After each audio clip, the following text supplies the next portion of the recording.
A service of KIBMradio.com, the Internet's home for an all old-time radio.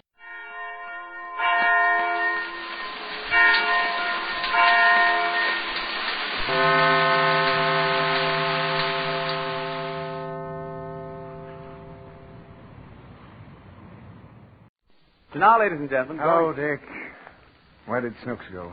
Well, she's around here somewhere, Daddy. Are you very angry with her? I'm just terribly disappointed, that's all. Oh, his hair will grow back soon. Why, I had mine... It's not that, Dick. I knew that was bound to happen sooner or later. Has she done something else? My wife tells me she's ransacked all the closets and torn open every one of the Christmas presents we've been hiding.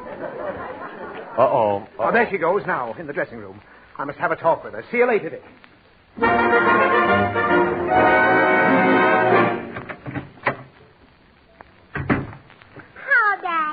Oh, Snooks, I'm ashamed of you. Why? Mummy told me what you've done. It wasn't bad enough you cut off the baby's hair. You had to go and open up the Christmas presents, too. However could you think of two such abominable things? It was easy, Daddy. I had the scissors, and when I got through opening the packages, Robespierre happened to come along. Oh, stop it. What's the matter with you? With Christmas so close, you'd think a little girl would go out of her way to be good. You'd think so, wouldn't you, Daddy? Now, don't be smart. I certainly wouldn't want to get caught opening the presents before Christmas. Well, I didn't want to get caught either. But Mummy... Silence. How is it that Mummy found you in the closet with the presents? She was awful quiet, Daddy. The amazing thing is you show no remorse. Here it is, less than a week until Christmas, and you behave like a hoodlum. Do you expect Santa Claus to bring you any nice toys? Or what are you laughing at? I don't know. The very idea. Ripping open all the packages. People strive to be nice to you, get you lovely presents, and you couldn't wait a few days. Oh, that's the lowest trick in the world. Is it, Daddy? It certainly is. Oh. Did you see anything for me there? Uh-huh. Mommy bought you a bathrobe. Oh. One of those crummy ones like last year? Same thing. Oh, well. Woman's got the taste of a tout. Huh? Nothing. You didn't happen to see what I got for Mummy, did you? Mm-hmm. My gown with no back. And that is the latest thing. That's really a nightgown, isn't it? It's a crummy one like last year. Snooks. Just because I said it, you don't have to say it. Mommy said it, too.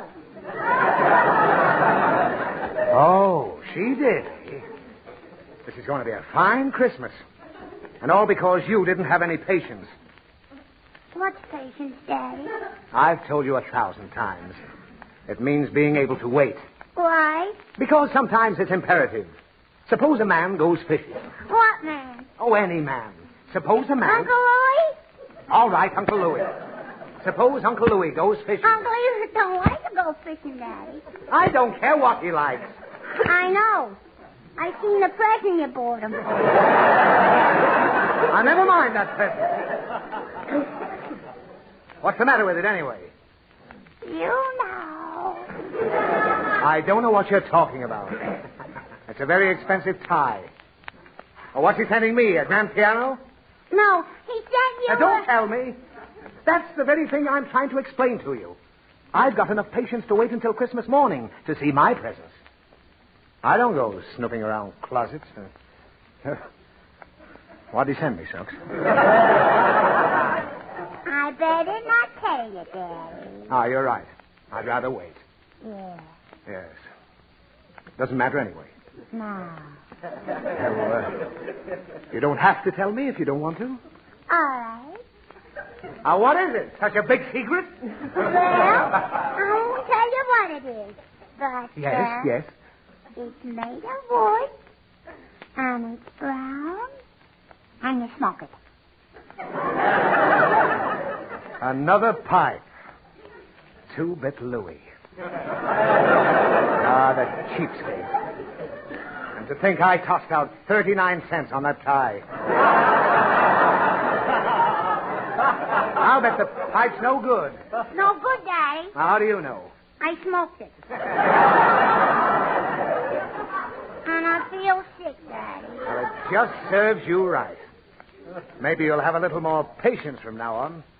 What's patience? I'll tell you if you just don't interrupt me. Suppose a man goes fishing. Not Uncle Louis. No, not Uncle Louis. He's got no time for fishing. He's too busy hoarding. And I've a good mind to tell Santa not to bring you anything. I don't care. Oh, you don't? No, I seen what he brought me, and I don't like it.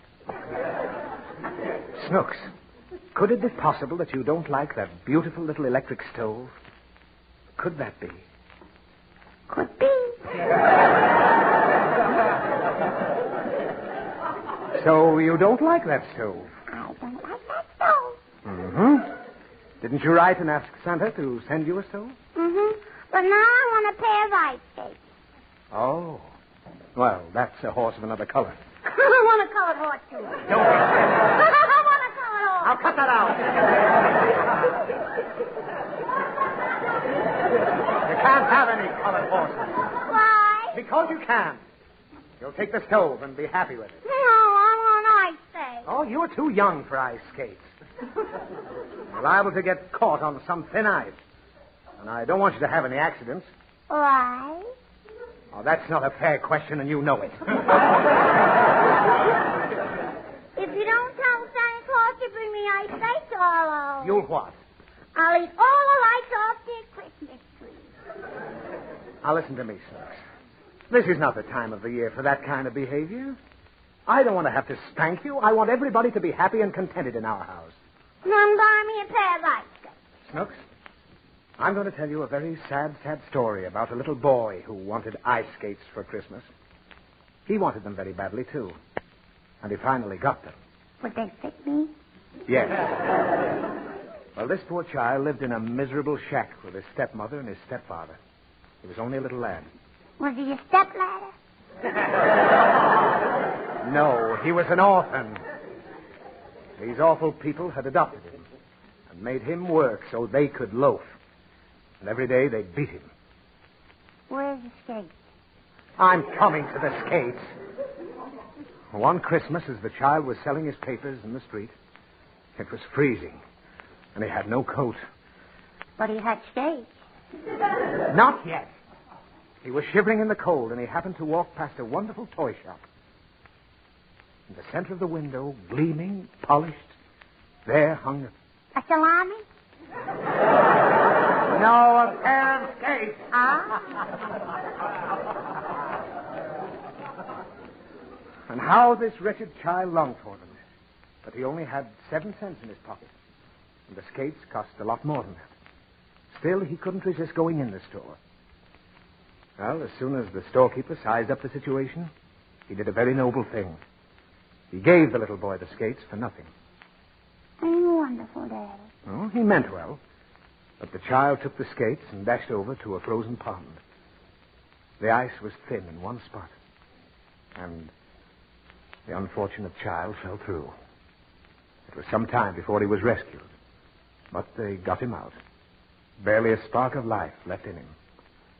So they rushed the little tyke to the hospital. And for days his life hung in the balance. Mm-hmm. Well, in the small hours of the morning, just before Christmas, the end came. The broken-hearted storekeeper blamed himself for the accident. And 2 days later, he passed away from grief. Both gone. The kind storekeeper and the little boy. Now, doesn't that make you stop and think? Mm-hmm. What are you thinking about? What did they do with the skates? Oh, what's the use? I'll buy you a pair of skates. Come on. Merry Christmas, everybody.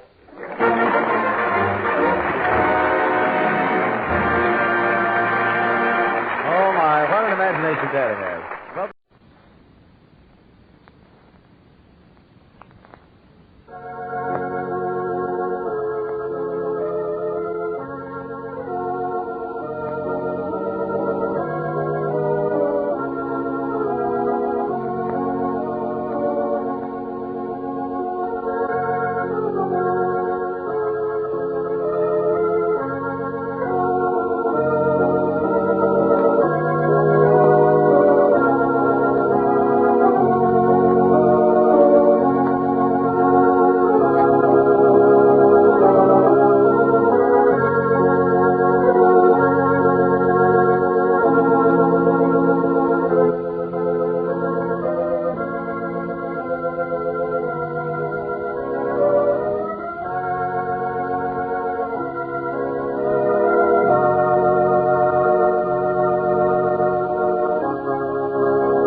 friends and neighbors, the Goldbergs.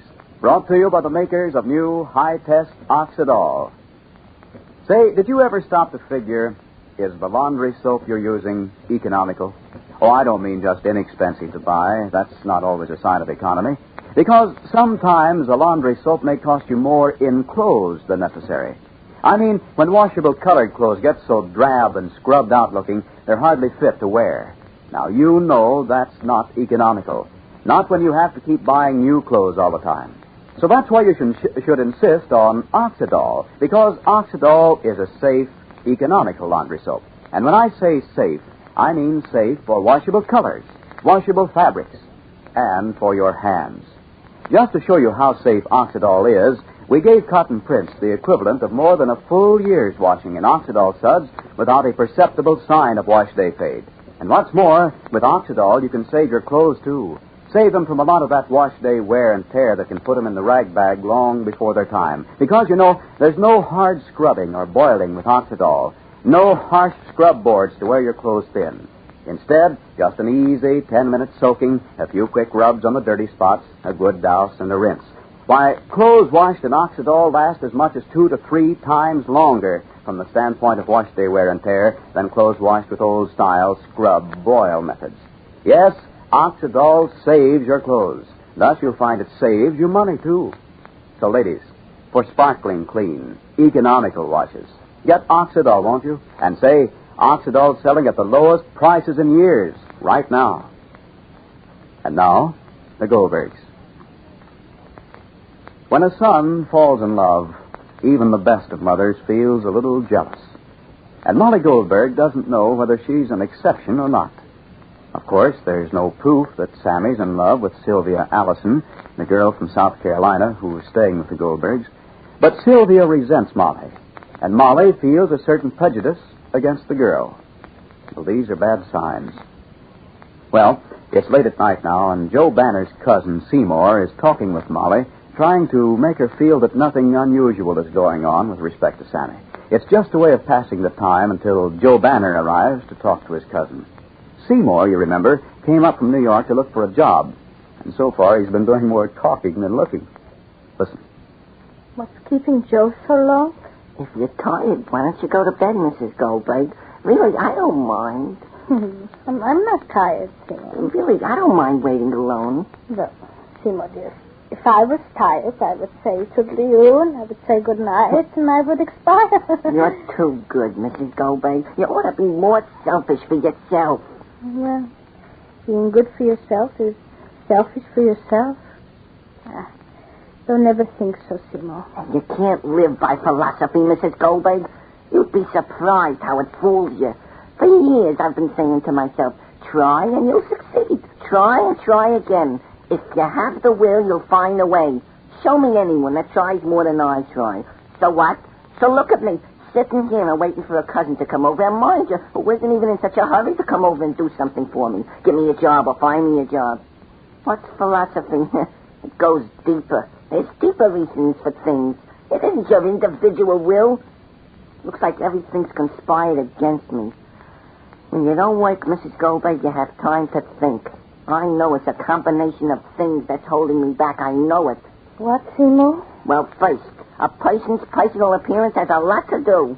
When people see me for the first time, I don't make such a good impression. I know it. You gotta talk to me to like me. So who's gonna give me a chance to talk when I go in to apply for a job? So that's strike number one. And strike number two, I'm not a college man. And it's not my fault, believe me. First, my father didn't believe in it because he didn't go himself. Never mind that my father never made more than $25 a week when he was working. But he always thought he was a model of success. Why, I don't know. Maybe because he could pay the rent every month and have enough for cigarette money. All right, you don't have to have ambition for yourself. But for your children, like you, Mrs. Goldberg, I can see that you're eating yourself up because you don't want Sammy to make a mistake with his life. Some people are not observant, but I am. My mother can't keep one thought from me. All I have to do is look at her. And now all I have to do is look at you, Mrs. Goldberg. Yeah? Rosalie? Yes. You're not sleeping? I was reading. I've got an examination at school tomorrow. So? So Sammy came in and put my light out. Well, And it wasn't because he was afraid I'd spoil my eyes. No, but then? The light was shining into Sylvia's room, and he was afraid it might disturb her. Oh.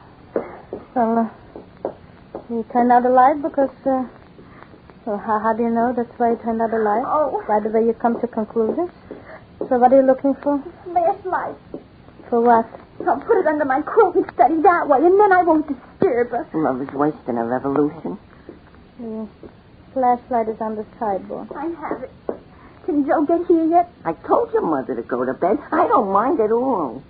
It's all right. Good night, Rosalie. Good night. Good night. Good night. No. If you don't feel like talking, Mrs. Goldberg, you don't have to. It's all right, Seymour. Why shouldn't I feel like talking? There's something to talk. I always like to talk. Why not? Sporty's outdoors yet? Maybe that's my cousin Joe at last. Must be Joe. Family, Ma, why isn't Sporty in the house? Why? I'll call him Now, in. don't call him, Ma. I'll go out and get him. I'll go out together. No, you'll wake up the whole house, Ma. Feel it's all my fault. Come on, then, Sporty, and stay. Right. So lay down. Lay down. Come here, Sporty. Come here. Go. Good night, Ma. Good night, family. You didn't have that shutter fixed, did you, Ma? No, It bangs back and forth. It's terribly annoying. I'll have it fixed. Do you want me to remind you? No, I'll remember. All right. Good night, Ma. Good night. I love you. Lay down. Go. Go in the corner. Go in the corner. Go. Don't pull. Go in the corner. Lay down. Go. Go. Oh, maybe Joe is coming up the pathway. Yeah, I only hope that cousin of mine don't hurt my feelings. I'll state my problem and then leave it to him. If he makes an effort, he could find a job for me after what my father did for his father when he was in a position. She'll find you something. She'll find you something. I hope so. Without a searchlight, I'd walk out of the house. Honest. There's no moon, there's no stars out tonight, and did I get lost? Come in, sir. Hello. Well, let me look at you. The same Seymour. What did you expect? I have no fairy godmothers to make me over. Sit down, Joe. Thanks, Mrs. Goldberg. What did you come for, Seymour? You want me to speak plain? For a job. So you leave a city of 6 million people and come to a small town like this? Why don't I didn't come for advice. I came for a job. Seymour, don't be impertinent. We're not so far removed from each other that I can't be impertinent. To your father, my rich uncle, I can't be impertinent. I'm liable to forfeit the inheritance he would leave me. Seymour. All right. We don't have to burden Mrs. Goldberg with this any further. We can discuss it at your house. My house? I'm going to your house, yes. You're living in a cottage with spare rooms. You're not living in a 1.5-room apartment. I wouldn't be crowding you. Our spare room is a nursery, Seymour. So I'll sleep in the nursery. What did my mother do for you when you had your adenoids and tonsils out? When we lived on the ground floor, so your mother wouldn't have to run upstairs every hour with ice cream for you, because the doctor said... Listen, Seymour, don't intimidate So me. you used a big weight, so you went to college. Listen, Seymour, I didn't walk a half a mile and leave my wife alone to come here to argue with you.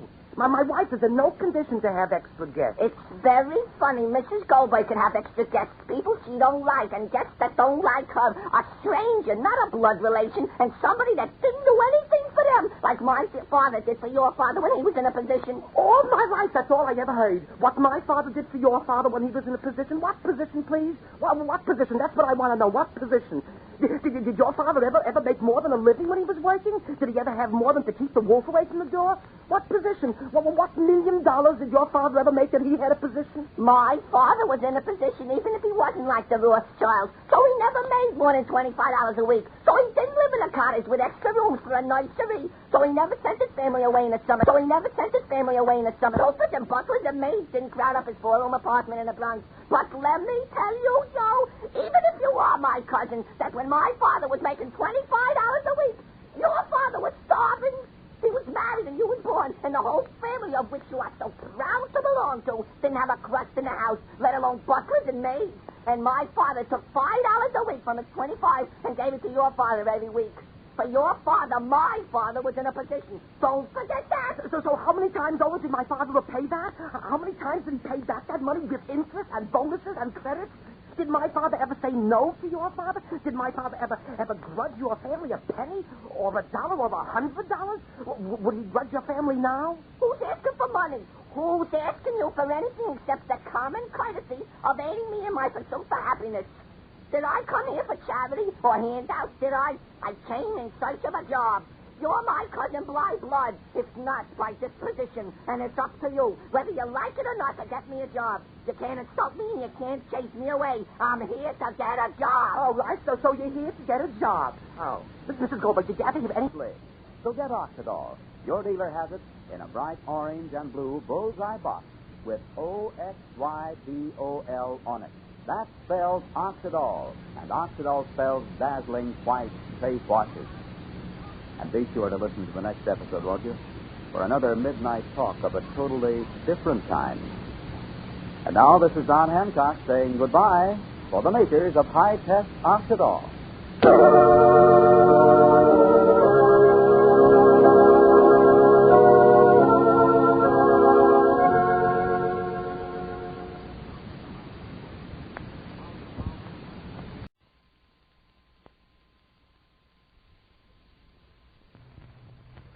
It's 8:30. It's 8:30 New York time. Time to wake up, America, and stump the experts. Each week at this time, Lucky Strike presents Information Please. All you have to do is send us questions, hard ones. We think we have the boys who are tough enough to overcome them. For every question we use, Lucky Strike pays out $10 plus a copy of the new Information Please quiz book. If your question stumps us, you get $25 more, plus a 24-volume set of the current Encyclopedia Britannica. Send your questions to Information Please, 480 Lexington Avenue, New York City. If our editorial staff edits your questions a bit, don't fret over it. In case of duplication, Information Please uses the question that was received first, and all questions become the property of Information Please. And now, light up a Lucky as I introduce our master of ceremonies, the literary critic of the New Yorker magazine, Clifton Fadiman. Mr. Fadiman. Ladies and gentlemen, uncabined, uncribbed, and unconfined, Information Please continues on its unrehearsed path. And strolling down the path tonight are the Samuel Pepys of our generation, the conductor of the conning tower in the New York Evening Post, Mr. Franklin P. Adams, and similarly the Macaulay of our generation, the sports authority, Mr. John Curran. Our two guests are the eminent American novelist, Louis Bromfield, whose most recent book is Night in Bombay, and the distinguished motion picture star, who is no stranger to the air, Mr. Herbert Marshal. Now remember, for each question that's missed, Lucky Strike rings up $25. And that's paid out to the sender, plus 24 volumes of the Encyclopedia Britannica. Suppose we start this evening with a question coming to us from Jeff Davis of Audubon, New Jersey. He's apparently moved north. We have to get all on this. There are three parts. Name a prominent world statesman well known for the following costumes. The first one is well known for his hat. Which one would that be? Mr. Marshal. Could conceivably be Winston Churchill. I think it could be. What sort of hat does Mr. Churchill wear? A variety of oddities. Yes, but one at a time. It's a cross between a derby bowler, as we call them in England, and a flat surface, not shiny, and a silk hat. That is roughly, it's of that sort of shape. It's compromised between the two. Have you ever been a haberdasher, Mr. Marshal? I have ambitions. You talk to the utmost authority. That's exactly right, Mr. Marshal. Mr. Eden, perhaps, too, is known for his hat. It's a Homburg, I think, isn't it, Mr. Marshal? Yes, but it's the same sort of thing that any of us would wear. Same sort of thing, yes. Churchill wear. Now, what prominent world statesman is well known for his uniforms? His uniforms, Mr. Bromfield. Marshal Goering. Marshal Goering, yes. And I understand that he designs them himself. One a day. I wish we could keep him busy doing it. The third one is known for his cape. His cape. Who would that be? Mr. Curran. Lloyd George. Well, I think Lloyd George, I have seen him in the movies with a cape around him, that's true. But I think even more particularly, another statesman or head of a state, or erstwhile head of a state, or erstwhile head of an erstwhile state. I can't keep this up forever, gentlemen. Mr. Curran. Haile Selassie. Yes, Haile Selassie. The ex-emperor of Ethiopia. He has an umbrella, too. I beg pardon? He always has an umbrella, too. He has an umbrella, too. That's quite right. If I'd said cape and umbrella, I think it would have been too easy, Mr. Bromfield. That gives us 3 out of 3. Jane Barry of Colorado Springs sends this one in. Get 2 out of 3, gentlemen, if you can. Now, I'm going to name some sums of money. Up, Mr. Adams. There's a look of interest in the eye. In what books, plays, or movies do these sums of money figure prominently? The first sum is 3,000 ducats. Mr. Marshal. The Merchant of Venice? In The Merchant of Venice, yes. And how is the sum used in the book? Well, what part does it play? The Merchant of Venice is... see, Antonio is indebted to the Merchant of Venice. No, the Merchant of Venice is Antonio, I'm sorry. He's indebted to the... Jurist. Yes, to Sherlock. Sherlock. Exactly right, Mr. Marshal. Very good. That disposes of 3,000 ducats. Now, how about $300? $300. That is really hard. If I say $300 to be used for paying the taxes, would that make it any easier? $300 to pay the taxes. Blank. A blank. I draw a blank on that. Some of you who may have seen the picture, and some of you may have read the book, a well-known book in its day, Gone with the Wind, will remember that Scarlett needs the money, $300, in order to pay the back taxes on the famous family estate of Tara. Draw a blank on that, Mr. Adams?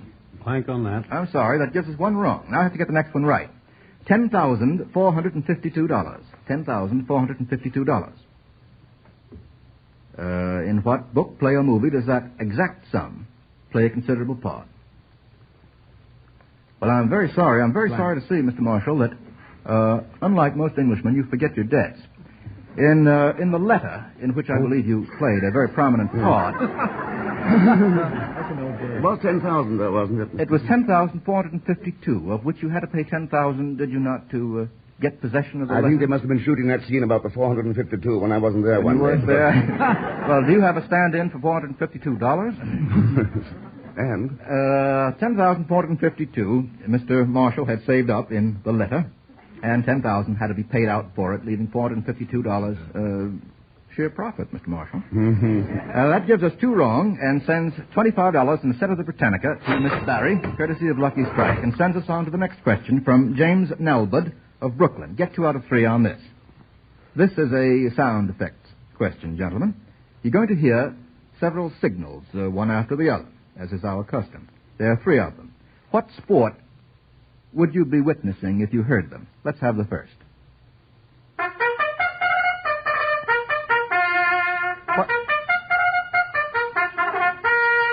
What sport? Mr. Kieran? Racing. Yes, horse racing. No question about Jockey's up, I guess. How vivid do you make it all, Mr. Kieran? Mr. Marshall, you weren't going to give us any alternative answer, were you? No. That's right. Now the next. Let's have the next. Oh, I have 3 hands. Mr. Marshall? Fox hunting. Fox hunting. No question about that. Mr. Adams, you were going to say fox hunting. I was going to say fox hunting at Tantivy. And someday I'd like to see you in a pink coat, Mr. Adams, if you don't mind. It's a date. Been wearing the same pink tie now for 4.5 years. It's about time you enlarged your costume. Now the third of these signals. Mr. Kieran. Hockey. Ice hockey. Yes, end of the hockey period. Is there any other sport, Mr. Kieran, in which you might be apt to hear that signal? No, it sounds very much like a dental drill. I know by ear. Not in the fights in boxing? They have a buzzer to sound a 10-second warning before a round starts. It's something like Something like that. I guess either of those answers would be quite correct. Well, that gives us 3 out of 3. Thank you very much, gentlemen. And now back to literature and to Mr. Kieran's favorite author, W. Shakespeare. Jenny Davis of Yorkville, Ohio, sends this one in. We're glad to get a question from Ohio, which is Mr. Bromfield's native state. Quote 3 speeches from 3 different characters of Shakespeare, characters who had the blues. In other words, any melancholy speeches or pessimistic ones. Mr. Marshall, suppose you start us off. The opening of Merchant of Venice, Antonio's speech, in sooth, I know not why I am so sad. It wearies me, you say it wearies you. I think I'm actually... That's very good, yes. You couldn't go on with that, could you, Mr. Marshall? I wouldn't care to. Right. That's very good. Now, Mr. Adams. 'Tis bitter cold, and I am sick at heart. Who says that? Somebody says that in the first act of Hamlet. Is that right, Mr. Kieran? Yes, that's right. That's right. For this relief, much thanks. That's good enough, yes. That's a semi-pessimistic statement. Mr. Kieran? Tomorrow and tomorrow and tomorrow drags in this petty pace from day to day, and all our yesterdays have lighted fools the way to dusty death. Take him away. He's breaking my heart. Who said those melancholy words, Mr. Kieran? Macbeth. Macbeth, yes. Mr. Bromfield, you had one at the tip of your tongue? Most obvious of all, to be or not to be. Yes, that's a very good one, and we all should have thought of that. To be or not to be. Shakespeare's full of them. In Hamlet. Shakespeare is full of them. And yet he had his gayer moments, too, no doubt. They weren't as good. You don't think so? The next question comes from Elaine S. Kramer of Baltimore. Get all on this. It seems to me a rather easy question. Which of the following people, of fact or fiction, are related to each other? I'm going to give you a set of people. Some are related, and perhaps some are not. Now, the first is the Pepper family. Ben, Polly, Claude, and Phronsie. Which are related and which are not? Ben, Polly, Claude, and Phronsie of the Pepper family. Mr. Adams. I think they're all related. You think they're all related? I think they're 5 little peppers. Yes, but I named only 4. There are 5 little peppers. That's perfectly true. But not all of that group are related. I think they're related. I never read it, never got any further than the title. You want me to tell you? Ben, Polly, and Phronsie, ladies and gentlemen, and kiddies for that matter, are related. But Claude is the senator from Florida, Mr. Claude Pepper, yes. That's a very good question. I think we should have known that. I think we should have known that Claude is the senator from Florida and not a member of the famous Pepper family of the novel. Now, how about the next one? That's one wrong. The Bennett family. Barbara, Elizabeth, Lydia, and Jane. Some related, perhaps some not. Mr. Bromfield. Barbara's not. Barbara is not. That's quite right. Now, who are the others? The other 3 are Pride and Prejudice. The other 3 are Pride and Prejudice. Yes. There are 3 of the characters in Pride and Prejudice. And who is Barbara Bennett? Barbara's I don't like to say the sister of Connie and Joan. I'll say the daughter of Dick Bennett. That's a very nice way of putting it. Yes, a member of the famous acting Bennett. Yeah. That gives us one right. Now, how about the Adams family? As follows. Henry, Abigail, Alice, and John. Which are related, which are not? Mr. Bromfield again. Alice Adams is not related. Who is Alice Adams? She's the heroine of a Booth Tarkington novel. Yes, quite right. And all the others are Adams family. Members of the very famous Adams family that gave us 2 presidents. Now, how about, finally, the Sanger family? Kate, Margaret, Teresa, and Antonia. Sanger. Mr. Marshal. Teresa and Antonia are related, are they not? Teresa and Antonia are related. I have 2 more for you. Kate and Margaret. Mr. Adams. Margaret Sanger is not one of the fiction girls. That's right. She had been. There wouldn't be so many. Yes, Mr. Rockwell. That's very probably true. Well said. And, Mr. Adams, when you say fiction girls, you're referring to what work of fiction? The Constant Nymph. The Constant Nymph, yes. All except Margaret, who is famous for her work in birth control, are in the Constant Nymph. Well, I'm afraid that sends $25 and a set of the Britannica to Miss Kramer of Baltimore. Thank you very much. Now, how about this question from Alberta R. Klein of Easton, Pennsylvania? This is rather tricky, gentlemen. Will you attend carefully? How many lenses in all would an Olympian optician have to grind in order to provide spectacles for Polyphemus, the Graii, and Argus altogether? Polyphemus, the Graii is spelled Graeae. That's all the AEs I'm going to give you this evening. And Argus. How many lenses, in all would he have to grind? You have the sum at the Mr. Adams. Is this collaboration? No. The collaboration is the thief of time. We must have it just from one man. A guess, gentlemen. 2 out of 3?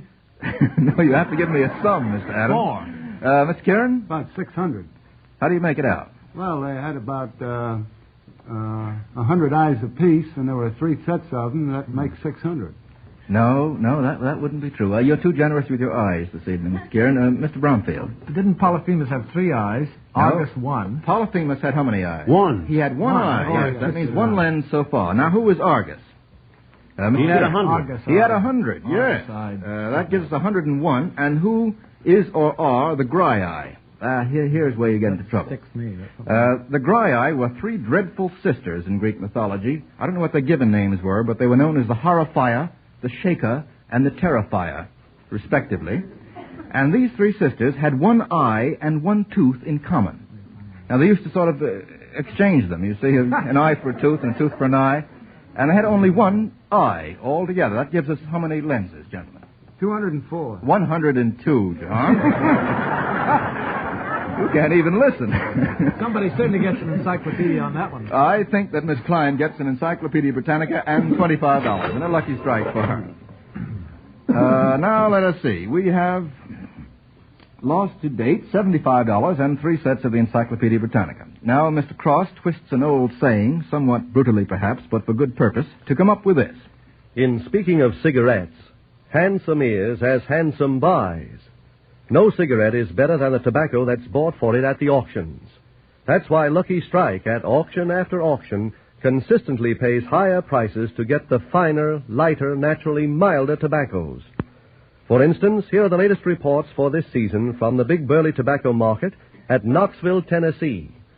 The American Tobacco Company has paid 28% more per pound for the tobacco we bought for our cigarettes and other tobacco products. Yes, 28% above the average market price paid for all the various types and grades of tobacco sold there. And the best we bought will go to Lucky's. Well, in buying tobacco, you get what you pay for. The independent tobacco experts know that well, so they smoke Lucky's 2 to 1. Why not profit by precept and example? For a cigarette of finer, lighter, naturally milder tobaccos, ask for Lucky Strike. Handsomely spoken, Mr. Cross, in just 58 seconds. And perhaps this is as good a time as any to wish all our listeners a very Merry Christmas, and also to announce that Information Please has just a few minutes ago received its own Christmas present in the form of a telegram which we've just received from Mr. Jack Allicoat, the publisher of the Radio Daily. Now, on Monday, Mr. Allicoat tells us, Radio Daily will announce the result of a nationwide poll of newspaper and magazine radio editors and writers. And he says the critics again pick Information Please as their favorite quiz show. Congratulations. Well, we're very glad to get that Christmas present, and we hope we'll get the same one next year. And now shall we go on with the second half of the program, with a question coming to us from Gerda Jensen of Racine, Wisconsin. Name 3 plays, gentlemen, in which a measure of time is mentioned in the title. Any day, hour, minute, whatever you choose. Mr. Adams. Once in a Lifetime. That got them all in, yes. Once in a lifetime. Very good. A lifetime is a measure of time. How about another? Mr. Adams again. I think there's one called Days Without End. I think it's the title of a novel. Now, I'm not positive of that. I'd rather get 2 more that I'm sure of. Mr. Kieran? 12th Night.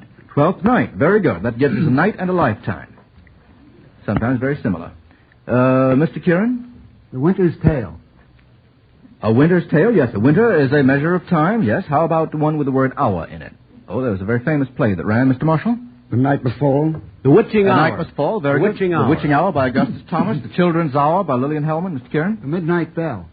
Midnight Bell, yes. How about the Second Mrs. Tanqueray? Is that all right, Mr. Adams? Second Mrs. Tanqueray. Very good. Mr. Kieran? 61st Second. Yes, that would be a very good one. Or Morning Becomes Electra. How about that? That captures the climax and sends us on to a question from Miss Rosalind Bauman of Brooklyn. Here's a rather timely question. We are all very much interested in the makeup of our Army at the moment. Name the Army unit which is normally under the command of the following officers. Get 3 out of 4 if you can on this. What Army unit is commanded by a colonel? Mr. Kieran. A regiment. A regiment, correct. By a first lieutenant. Mr. Marshal. Company? No, not a company. Mr. Kieran? Generally the first platoon. Yes, a platoon, that's right. First platoon. What other kinds are there? Second lieutenant, by which there are more, drop back to the 3rd, 4th, and 5th platoon. I see. How about a major general? A major general commands what? Mr. Kieran again. A division. A division. And finally, a captain commands what unit of the Army? Mr. Kieran again. A company. A company. Well, that gives us 3 out of 4 and sends us on to a question from Mr. L. Lapidus of Brooklyn. Who was the nemesis or jinx of each of these people of fact or fiction? Get 3 out of 4 if you can. Who is the jinx of Madame Defarge? That's from The Tale of Two Cities, as you remember, and Mr. Kieran obviously remembers. Miss Pross. Miss Pross, yes. What sort of character was she? She was the guardian, the nurse of Lucy Manette, and she just dogged that other knitting woman to her dying day. Yes, she was too much for Madame Defarge. And how about Dillinger? Who was Dillinger's jinx? Mr. Bromfield. I don't remember her name. She had a red dress. Well, I think you must know more about Mr. Dillinger than we do. Well, I can tell you about... she pointed him out. She was arrested. She was finally... received the reward, and she was finally deported. And she had a Polish name, I think. And that's the that is true. That wasn't what I had in mind. I mean the person who actually was responsible for the arrest or capture of Dillinger. Any of you remember? Some G-man. Yes. What was his name? Mr. Adams, remember? No. Do you, Mr. Kieran? Well, Mr. Hoover's the only one I know. It wasn't Mr. Hoover, no. It was Melvin H. Purvis, Purvis. I think that's what I meant, Mr. Bromfield, though... I think the woman was more a nemesis than the... Well, I'll accept the woman.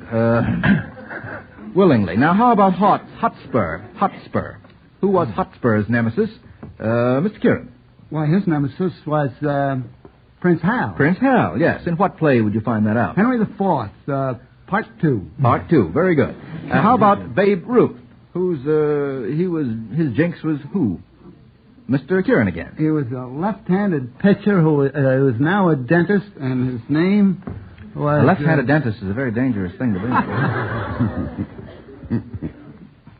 Oh, I know his name very well, but it just doesn't come to my mind. I don't think that I'm going to dock you for not giving us the name. A left-handed pitcher for... Wait a minute, just from St. Louis. From St. Louis. Okay, and pitched afterwards for the Giants for a short time. Just give me his first name or... I'll give you Doc. Pruitt. Doc Pruitt. Thank you very much, Mr. Kieran. How was it, Mr. Kieran, that Babe Ruth was always struck out by him? Is there any... No, he just had a jinx on him and a very wide left-handed curve, and he struck out the Babe 11 times out of 13 that he faced him, which was extraordinary. It certainly sounds extraordinary to me. And is it really true that he's become a left-handed dentist since those days? Yes. He works from the left side and yanks out only teeth on the right side of the I suppose he only sends you half of the bill at the end of the month. Mrs. W.H. Harrison of New Rochelle sends this one in. Get 3 out of 4. This is a very timely question about Christmas. What's the equivalent of our American Santa Claus in these countries? In England, you call Santa Claus what? Mr. Marshal. Father Christmas. Father Christmas, yes. And in France, Mr. Kieran. Père Noël. Père Noël. And in Germany? In Germany, gentlemen. Seems to be a reluctance. I don't know, unless it's been in the papers. No, I don't think so. Mr. Bromfield? St. Nicholas. It's in Holland or in Germany. Well, how about... That's where he comes by Santa Claus. That's quite right. St. Nicholas. Which of those two countries, Holland or Germany? Well, they both call him St. Nicholas. No, in Holland he's called Kris Kringle. Kris Kringle. And I beg your pardon, in Germany he's called Kris Kringle, and in Holland he's called, Mr. Bromfield? St. Nicholas. St. Nicholas. And as you say, Santa Claus is a corruption of St. Nicholas or San Nicolas. Well, that gives us 3 out of 4. Peter C. Allen of Palo Alto, California, sends this one in. Get 2 out of 3 if you can. As you know, a great many modern plays derive their titles from lines from Shakespeare. They derive their plots in many cases, too. I'm going to ask you to quote the lines and name the plays from which the following derived their titles. The first is Dear Brutus. Where does the phrase Dear Brutus come from? Mr. Marshal. The play Julius Caesar? That's quite right. Can you give us the lines? In your very best voice, Mr. Marshal. There isn't any other, I know. I'll turn it over to Mr. Adams, please. Mr. Adams? It's something like the fault is not in ourselves, dear Brutus, that we are underlings. Something like that. Yes, you got everything right with the syntax, Mr. Adams. It's very good. Mr. Kieran, want to straighten us out just a bit? The fault is not in our stars, 'tis in ourselves, that we are thus or so. But in ourselves, that we are underlings. The fault, dear Brutus, is not in our stars, but in ourselves, that we are underlings. From Julius Caesar. Who says the words? Does any of you remember, Mr. Kieran?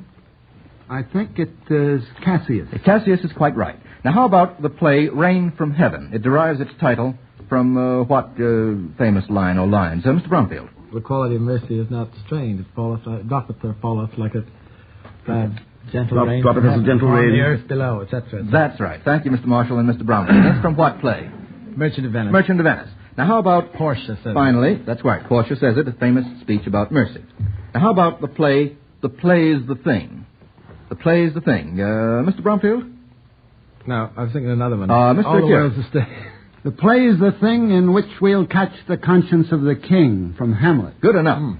There was one tiny error in the quotation, Mr. Kieran. Would you like to know what it is?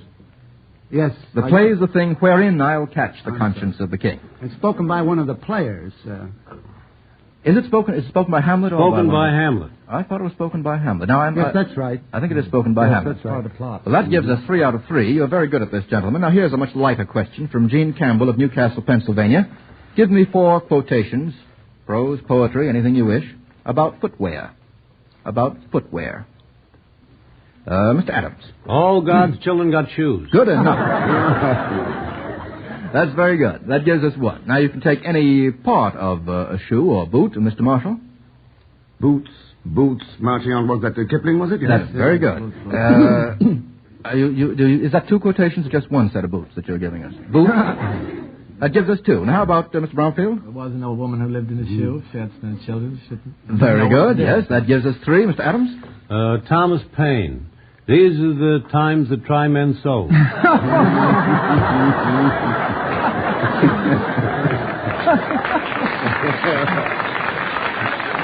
That's a perfect one. Any others? Well, there are shoes and ships and sealing wax, of course, from Lewis Carroll, and probably we could think of many others. Ellen Schreiter of this city sends this one in. What is the official title of the present head of the government of each of the following countries? Get get 3 out of 4 on this one. What is the official title of the head of Hungary? Mr. Bromfield. He's a dictator. His title is Admiral. No, that's one of his titles, but his official title as, Mr. Kieran? Regent, yes. It's Admiral Horthy. Yeah. That's right. Now, how about Egypt? What is his official title? Mr. Marshal, with your hand up? Khedive? No, it used to be, I guess. That's right. It used to be. Mr. Bromfield? King now. King, yes. And the present king is? King Fuad. I think it's Farouk. Farouk. I think it's so. Arabia. I got yes, King Farouk. And France.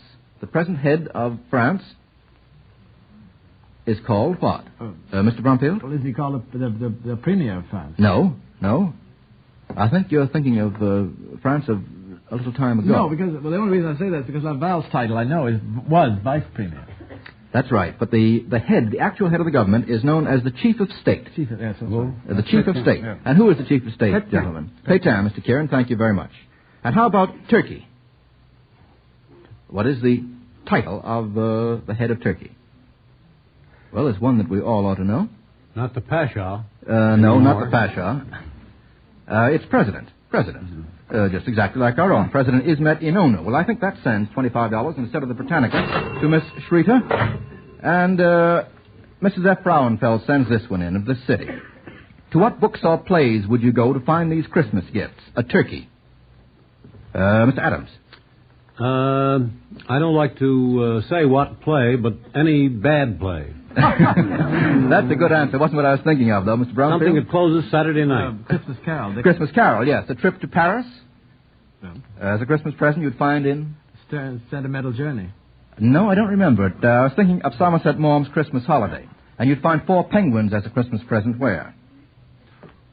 You'd find it in The Man Who Came to Dinner. Well, that sends $25 instead of the Britannica to Mrs. Frauenfeld. And now, Mr. Cross, we have... let me see. Mr. Cross is famous for bringing us the facts about cigarettes. He's going to tell us about a group of people who already know those facts from A to Z. They're the tobacco experts, Mr. Fadiman. And they don't need to be told anything about any cigarette. For they already know just what tobacco the different cigarette companies buy. They see the grades and the prices paid. And their good common sense reasoning about cigarettes can be summed up in just these 5 words. It's the tobacco that counts. So it certainly means a lot that the overwhelming majority of independent tobacco experts, the ones not connected with any cigarette company, choose Lucky's for their own smoking enjoyment. Sworn records show that over twice as many of these independent buyers, auctioneers, and warehousemen smoke Lucky's exclusively as smoke all other cigarettes combined. Remember that next time you buy cigarettes. Remember, it's the tobacco that counts, and independent tobacco experts see Lucky's pay the price to get the finer, lighter, naturally milder tobacco. Thank you, Mr. Cross. Our losses are $100 and 4 sets of the Britannica. Thank you, Mr. Bromfield. Thank you, Mr. Marshal, for coming down tonight. Next week, Mr. Levant, Mr. Kieran, and Mr. Adams will be aided by the noted American novelist and short story writer, Mr. Walter D. Edmonds. Now, remember, for every question we use, whether or not it's answered correctly, the sender gets $10. If the question stumps our experts, you not only get $25 more, but in addition, the complete 24-volume set of the Britannica. Send your letters with questions and correct answers to Information Please, 480 Lexington Avenue, New York City. And now a parting message from Mr. L.A. Speed Riggs, famous tobacco auctioneer of Goldsboro, North Carolina.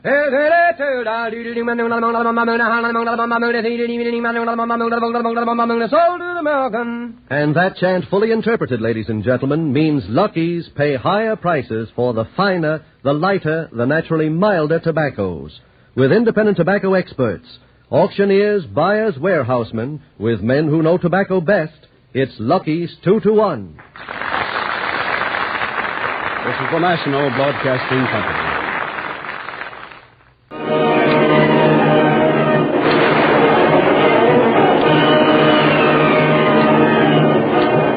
Presenting the adventures of Jungle Jim.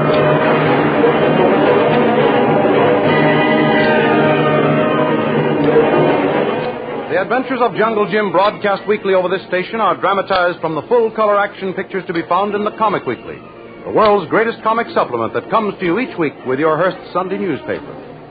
Join the 11 million adults and 6 million youngsters who enjoy the world's greatest comic and adventure pictures by the world's best artists featured in every issue of the Comic Weekly, which comes to you with your Hearst Sunday newspaper.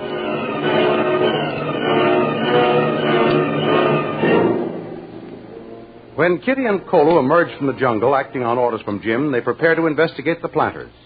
The first stop on their list is the home of Doc Beard. Little does the poor, unsuspecting Kitty know when she meets this kindly, prosperous plantation owner that he is in reality the sinister J7, the saboteur Jim has sworn to capture. J7, working under his alias as Doc Beard, gives Kitty and Kolo a warm welcome and extends to them every hospitality. He poses as a great friend of Colonel Barrett's, the head of the Army Intelligence Post, and completely wins Kitty's confidence. Jungle Jim, deep in the jungle, has struck his first blow against the hostile Indians, allies of the sinister J7. Preying upon their fear and superstition, he captures one of them and hauls him into the tree. Terrorized by the strange disappearance of one of their number, the Indians scurry back into the jungle with Jim hot on their trail.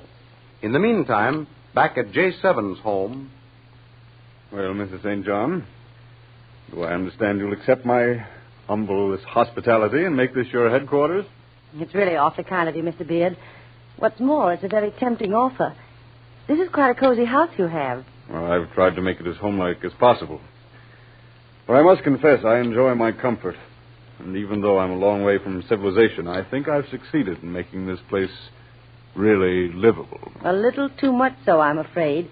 It'd be an awful temptation to spend most of my time here. Well, then I can count on you remaining here for a while, eh? Why not? Colonel Barrett and the Army Intelligence said that you would allow us to use your home as headquarters when you understood that we were associated with them in an urgent case. And since you've so warmly welcomed us, I can't very well refuse your hospitality. Well, then that's all settled, then. Now, perhaps you'd like to go to your room and refresh yourself after your long journey while I make arrangements for dinner. Very well, Mr. Beard, but please don't go to any trouble now. Trouble? Oh, nonsense. It'll be a pleasure, I assure you. Just follow me, Mrs. St. John. Your room is up the stairs, the second door to your left. That's all right, Mr. Beard. You don't have to come. I'll find it all right. I've had my servants put your things up there and make everything ready for you. If there's anything you need, just call. I will. Thank you so much, Mr. Beard. What luck. What incredible luck. Such a beautiful break to have her and the Hindu right where I want them. Sooner or later, they'll bring him here. And then my plans will be complete. What luck. Nothing in the world will stop me now. Signal from the tunnel. What's happened now? Oh. Perhaps they've got that foolhardy Jungle Jim Bradley for me. Yes, perhaps they have. Well, I shall go see.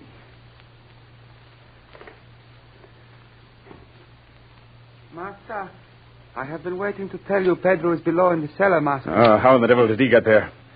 How many times have I told them not to use the tunnel? Why did you let them in? I saw the signal, Master. Pedro said he must see you. Very important he see you quick. Very well, I'll go. But tell me, have you taken care of the lady's manservant? Yes, Master, I put him in servant's house. Good. Remember, watch him every minute. Don't let him out of your sight. Yes, I want you to report to me every move he makes. You understand? Yes, Master. We will watch him very close day and night. See that you do. I'll go down to Pedro now. Now then, Pedro, out with it. What makes you disobey my orders and come through the tunnel? It's bad, Master. Quinto is gone. Big white man take him away. We'll not find him. What in the devil are you talking about? What do you mean Quinto is gone? How did the white man take him away? That we do not know, Master. We are hunting for a big white man and do not find him. But Quinto tell us you say white man be in jungle, we must find him. We go hunt again. Quinto say he stay, watch campfire, wait for white man to come back. Well, go on. What happened then? Speak out, you fool. I take warriors. We hunt very good, not find white man. We come back, tell Quinto. But Quinto be gone too. Certainly, you dumb idiots. The white man came back, surprised Quinto, and killed him. No, master, that is not so. We hunt carefully for sign of fire, maybe see blood. We hunt good, no finds any sign. If there be fight, ground show marks, the high grass be broken down, there be blood. But no, there is no sign, nothing at all. Quinto just go, that be all. Now, you listen to me, Pedro. You talk like one of your women. Quinto didn't just disappear in thin air. Yes, see. The white man must have crept up on Quinto from behind, struck him over the head before Quinto had a chance to cry out. Then the white man picked him up and carried him away. That he could not do, for warriors make ring right round clearing where campfire burn. White man could not escape. He must have escaped some way. If white man carry Quinto heavy, white man would make deep tracks in soft ground. We hunt good, not find tracks, any tracks, no tracks at all of white man, not find Quinto. And then what happened? Warriors be afraid. Say white man work with devil magic, work with the evil ones. Warriors be afraid, run into jungle, run home to village. Speak with medicine man. Ah, you're fools, all of you. There's no devil magic. The white man does not work with the evil ones, for there are no evil ones. They're only foolish ones, like you. Yes, you, Pedro. The white man has made fools of all of you. You, the great tribe of warriors and hunters. Bah! You're like old women. Master. You, master, speak evil of my people. They be brave warriors. Good hunters. You, master, you come with Pedro. We gather the hunters and show you white man will make magic. I have work to do here. But I'll find out how this white man makes fools of you. You, Pedro, remain here. I will come back tonight and bring you the white man's secret. Stay here. Do not move until I return tonight. Yes, if you'll come into the library, Mrs. St. John, we'll have our coffee in here.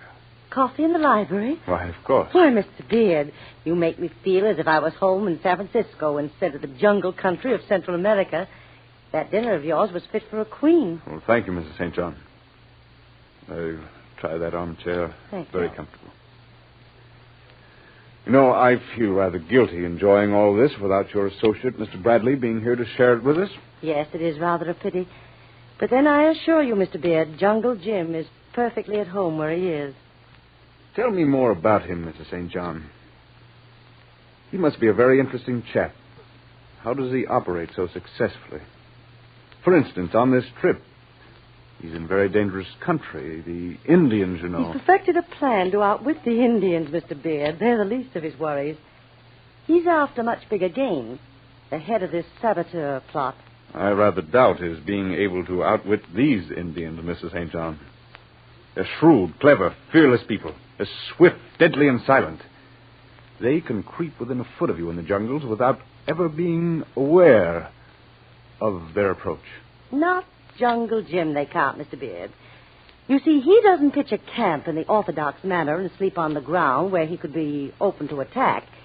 He lives in the trees. In the trees? Well, now, that is quite an idea. Yes, and in order to escape possible detection, he wears a camouflage suit of green buckskin that blends in perfectly with the surroundings. Very clever. Very, very clever indeed. Yes, he must be quite a resourceful chap. Yes, Jim uses his head every minute of the time. For instance, he's fully aware of the shrewd native cunning of these Indians, but at the same time, he knows they are naive and superstitious, so he works on their superstitious fears. Oh, and that is part of the plan that you spoke of? Yes. Just after we left him, he built a big, smoky fire to attract the Indians. Then, expertly camouflaged, he hid in the trees to watch for the Indians to come. Oh, I see. They arrive and find the fire burning, but no trace of a camp. No sign of him, and they naturally become puzzled. That's it. Then they search and hunt for him, but find no tracks or clues. When they don't find him, they begin to suspect he uses some kind of magic. Exactly. And he starts then to play on their fears. Perhaps a hunter becomes careless, is separated from the others. And then swiftly and silently, Jim swoops down on him from above. Yes. He drops the rope over them and hauls them up into the tree. When the other Indians look for him, well, to all intents and purposes, he has vanished into thin air. Yes. Excellent campaign of silent terror. And one that would be very successful in arousing fear and panic among the Indians. Naturally. And what's more, when he has made a capture, he takes the Indians' bows and arrows to use against them. That also adds to the terror. Oh, yes, quite so. You know, Mr. St. John, I'm beginning to have a very healthy respect for this Jungle Jim Bradley. Yes. I hope I shall have the pleasure of meeting him soon. Do you expect him to come this way? No. He's going to remain in the jungle, hoping that the Indians will eventually lead him to the hidden headquarters of the man who is the head of this sabotage plot. Oh, I see. But, of course, he has no idea who this man is or what he looks like. No. That's what makes the job so difficult. There isn't a single clue to work on. How very unfortunate. Tell me, Mrs. St. John, why do they think that this man is hiding in the jungle? It's quite possible, you know, he may be a successful planter like any one of in this area. A man, well, a man like myself, perhaps.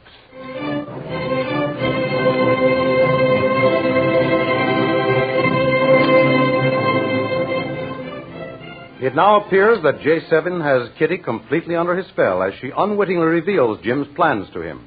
Quite ignorant of the fact that this kindly old planter she knows as Doc Beard is really Jim's arch enemy and is plotting not only Jim's, but her own downfall. But Jim has not been idle. Armed with the captured Indian Quinto's bows and arrows, he swiftly pursues the panic-stricken Indians who flee toward their native village. When one of the Indians, not quite as fast as the rest, falls behind, Jim sees him ahead on the trail. With a burst of speed, Jim overtakes and flings himself bodily upon the Indian, knocking him to the ground. Surprised at the strange figure, the Indian cowers in fear. Save me, watchman. Save me. I'm going to spare your life if you tell me what I want to know. Not only will I save you, but all your people, too. Save them from the evil of the white man who calls himself your leader. You ask me, I tell you. You save me, watchman. Good. Now, where does the white man live who calls himself your leader? I not know. Only two of my tribe know that secret. Pedro and Quinto. Good. Where are they? You spirit Quinto away from place where you light big fire. Pedro, he run far away to tell white chief you come. You speak true. You do not know where Pedro goes to meet big white chief. I speak true, white man. Pedro always go to Red Mountain. Take trail into hill. Then we see him no more. There he meet chief where we not see. Red Mountain? Where is Red Mountain? You follow trail. Travel fast. Soon after sundown, you come to Red Mountain. It's a good 5-hour journey. I can make it all right. All right. Now, you give me bow and arrows. Wait here. Do not follow me on trail. Good. Here, I give you bow, arrows, knife. You go. I not follow. I stay here long time. Then go to village. You go to Red Mountain. You look for trail to west. Pedro take that trail to visit big white chief. Look on tree for mark like this. See? Good.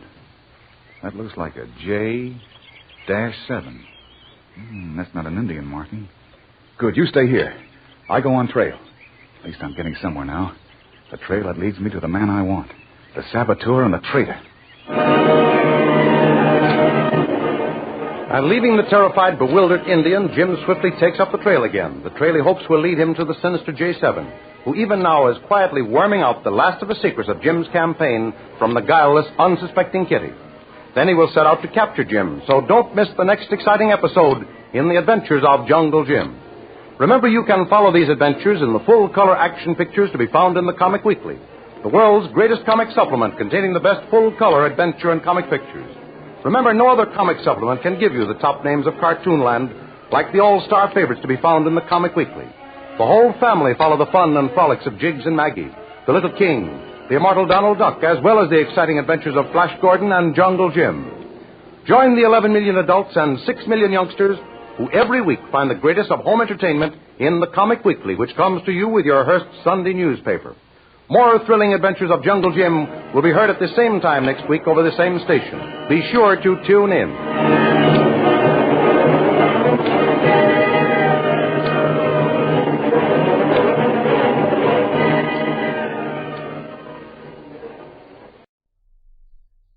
Radio's own show, Behind the Mic.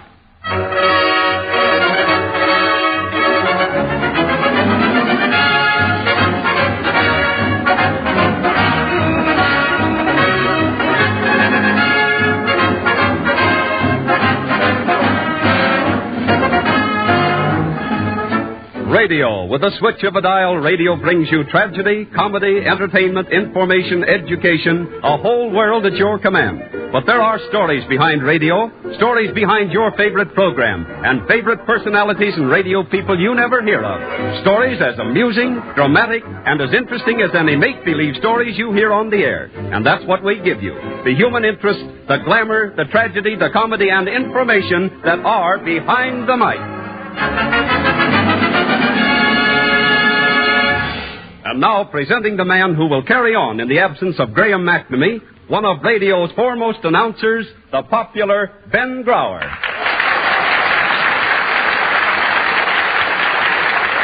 Thank you, Gilbert Martin, and good afternoon, ladies and gentlemen. Today, Behind the Mic brings you the man whose name has been a stumbling block in announcers' tests, the famous radio actress and dramatic coach, Elsie Mae Gordon, a well-known radio editor to answer letters from listeners, your old favorites, the Mills Brothers, and finally, an unusual human interest story told by Cheerio.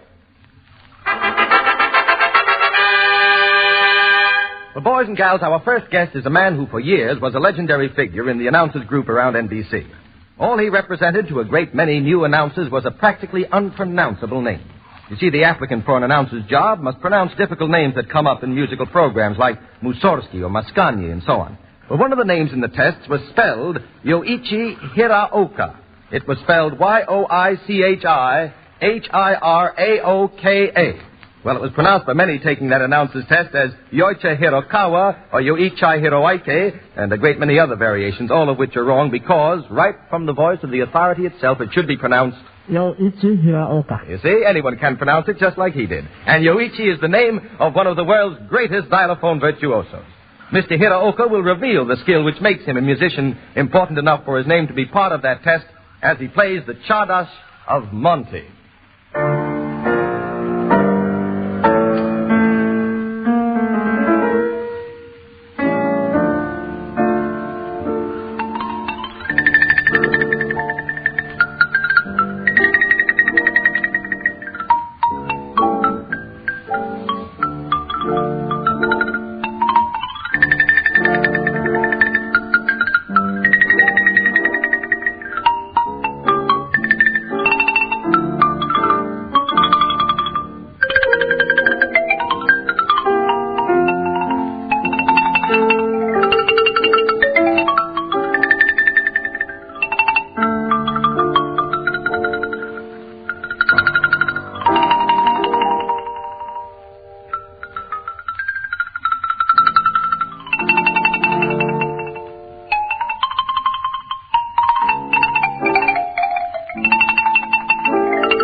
Thank you, Yoichi Hiraoka, for your magnificent playing.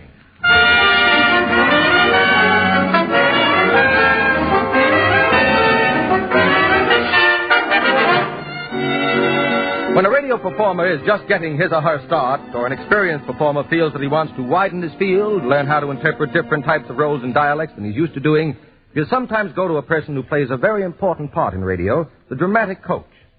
As a sideline to her being one of the best and most versatile of actresses in radio, Elsie Mae Gordon is a dramatic coach. And here she is to tell you about and show you something of this art. I'm very happy to present Elsie Mae Gordon. Benny? Don't mind if I call you Benny? I love it. Elsie, what ability must a dramatic coach have? Well, personally, I believe a dramatic coach should be a pretty good actor, should have a thorough knowledge of acting and of voice production, and to be able to teach both. Well, now, you're an expert on how to speak correctly. As a matter of fact, Elsie, you had a program of your own on voice. Yes, I had a program called Your Voice and You, an NBC feature. I've announced it many times. Well, now, you're not only an expert dramatic character actress, you're also a dialect expert. You do practically all dialects.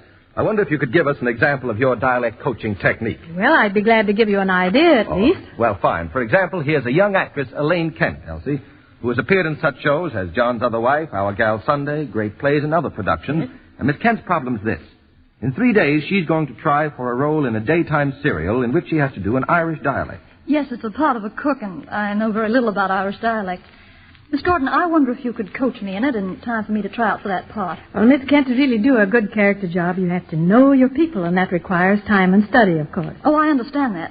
But you see, I haven't got the time to do that because I have to do this audition in a couple of days. I know, and I'm frequently called upon to coach in just such a hurried manner. So we have to learn by imitation purely. And in imitating, we approach it from 2 or 3 points of view. First, physical aspect, then the mental, and then the sheerly technical. In other words, we're going to pick a character that is typical. If I'm going to show you how to do a Negro dialect, don't mean that every colored person talk like this, but I'm going to pick something that's typical. And if we're going to do a Frenchman, they don't all say this and that, but we'd pick a this and that, n'est pas? So to get back to the Irishman, I'm going to select Bridget O'Halloran, an Irish washwoman. So to give the physical aspect, separate your feet and get a good broad stance there, and put your hands on your hips, elbows akimbo. And I'm going to ask you to demonstrate how we get to the mental state of mind of Bridget to imitate me as I say a few phrases, characteristic phrases. Go on with you now. Go on with you now. The loons, they talk about will they be fighting? The loons, they talk about will they be fighting? Sure, and you kissed the Blarney stone. I'm sure, and you've kissed the Blarney stone. Well, now you begin to feel more like the Irish washwoman, yes, don't you? I do. And it helps a bit to wave the head at the top from the hips. Now, I'm going to give you this sentence, and it reads, yes, the gentleman told me if I came to you, you would show me how to speak with or without an accent. And I want you to give it to me in your best Irish. Go on now. Yes, the gentleman told me if I came to you, you'd show me how to speak with or without an accent. And that's pretty good because you got the R's there and all the rest of it. But it's not good enough. So I want you to imitate me, and we'll change yes to yes. Listen carefully, and the gentleman to gentleman. Yes. Oh, yes, the gentleman told me. Oh, yes, the gentleman told me. And you notice what we did with the word told? We put an extra L or two. We want to twist the tongue around it, make it a good brogue. Oh, yes, the gentleman told me. Oh, yes, the gentleman told me. If I go to you. If I go to you. Now, we put in a phrase, a technical phrase. You'd be after showing me. You'd be after showing me. And we don't spell after A-F-T-E-R. We say A-F-T-H-E-R. Say, after showing me. After showing me. How to speak. S-H-P-A-K-E. Speak. How to speak. How to speak. You see how we go at these words? How to speak with or without me accent. How to speak with or without me accent. Now, would you be reading it for me that way? Yes, the gentleman told me if I came to you, you'd be after showing me how to speak with or without me accent. Well, would you girls be after pardon me and making this interruption? That's all the time we have. Well, I'll be seeing you tomorrow, lass. Right. Thank you very much, Elsie and Elaine.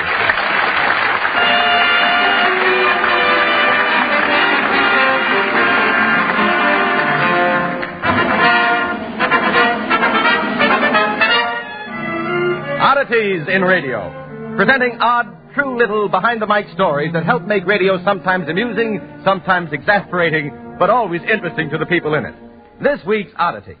Now we'll give you further examples of your favorite announcer's flops, mistakes on the air.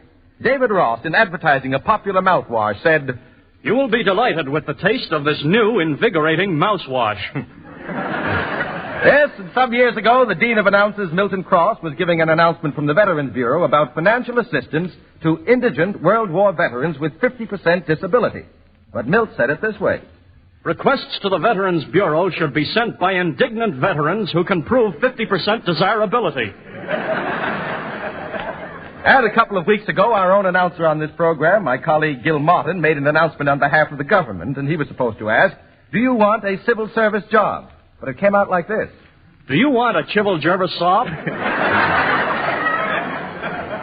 Carl Dickerman of WEEI in Boston, in plugging a well-known dishwashing machine, said, "Try a Conover dishwashing machine to wash your dishes." Then we recall Harry Von Zell, who, in introducing the then President of the United States, said, "We pay tribute to our great President, Hubert Heaver." And finally, the announcer, who shall remain nameless, who, in plugging a well-known beverage, said, "Fill up your glass with Boopert's Rear."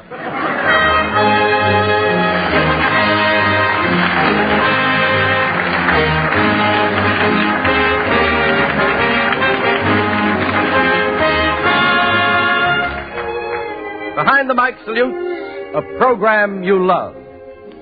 We in radio believe that our profession has a tradition of which it can well be proud. A tradition of good programs that linger fondly in the memory. And so each week we recall a star or a part of a regular feature you used to hear, a program you love. This afternoon, Behind the Mic brings you one of the most popular singing groups in the history of radio, the Mills Brothers, who were on the air from 1931 to 1937. They've but recently returned from a successful tour of South America and are now appearing at the Flatbush Theater in Brooklyn.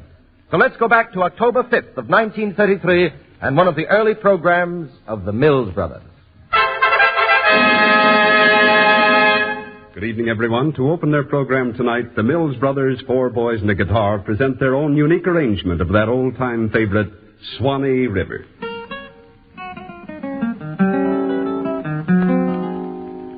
Way down upon the Swanee River, far, far away, there's where my heart and turning river, there's where the old folks stay. All up and down the old creation,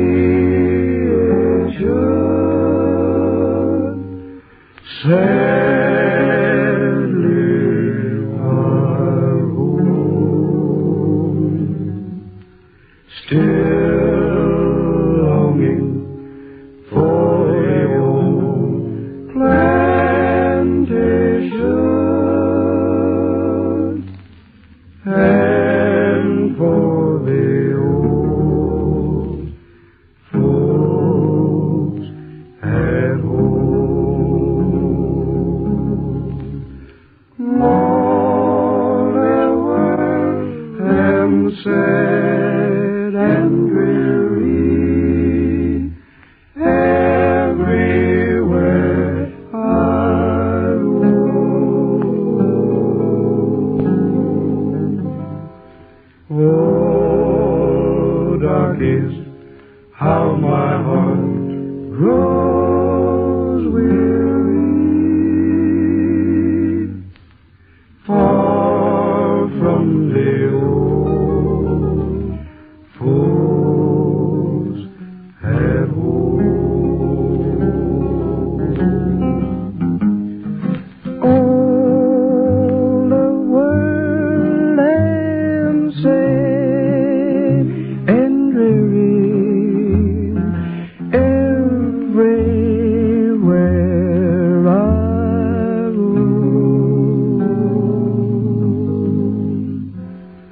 cold, dark is how my heart grows weary, far from the old folks at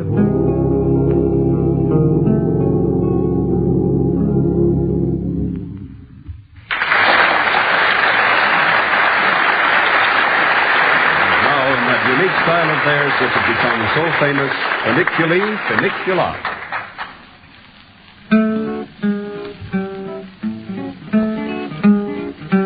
Some think the world is made for fun and frolic, and so do I, and so do I.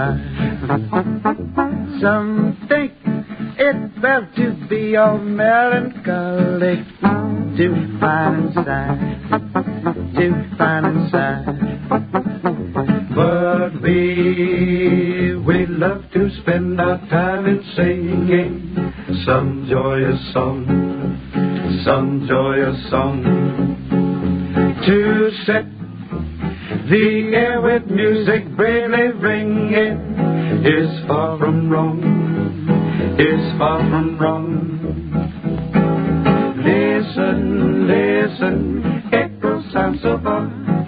Listen, listen, echo sounds so far. Funiculi, funicula, funiculi, funicula. Echo sounds so far. Funiculi, funicula.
Ladies and gentlemen, you've been entertained by the music of the Mills Brothers.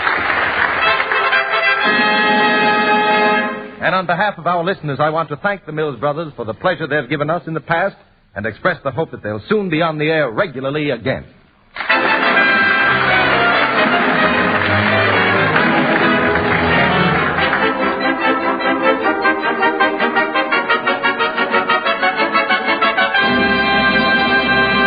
Letters from listeners.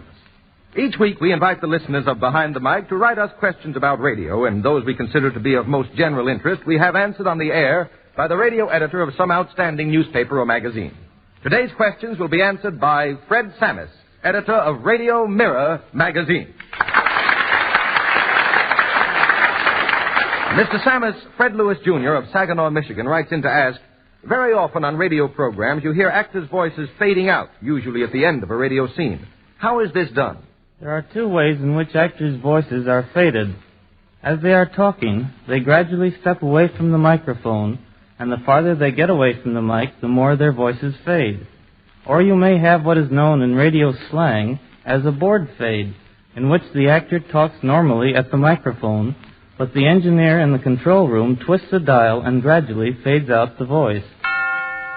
Miss Ida Hollander of Miami Beach, Florida, sent this one in. How are stations on a network able to receive the same program at the same time? Do the programs travel by radio from one station to another? No. On a network broadcast, the program travels from the point where the program originates As, for instance, let's say in Radio City, New York, by special telephone wires to the various stations on the network.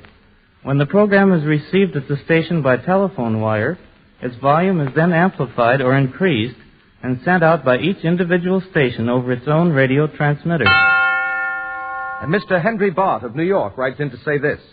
Jack Benny is now in New York to publicize the opening of his new picture starring himself and Fred Allen. Can you please tell me why he doesn't stay here and broadcast regularly from New York as he used to do? The reason Jack broadcasts from California is that he now makes his home there and has done so for the past several years. Furthermore, it is a matter of convenience, as he has various picture commitments, and living in California finds him right on the spot. Well, thank you, Fred Sammers, for answering those questions.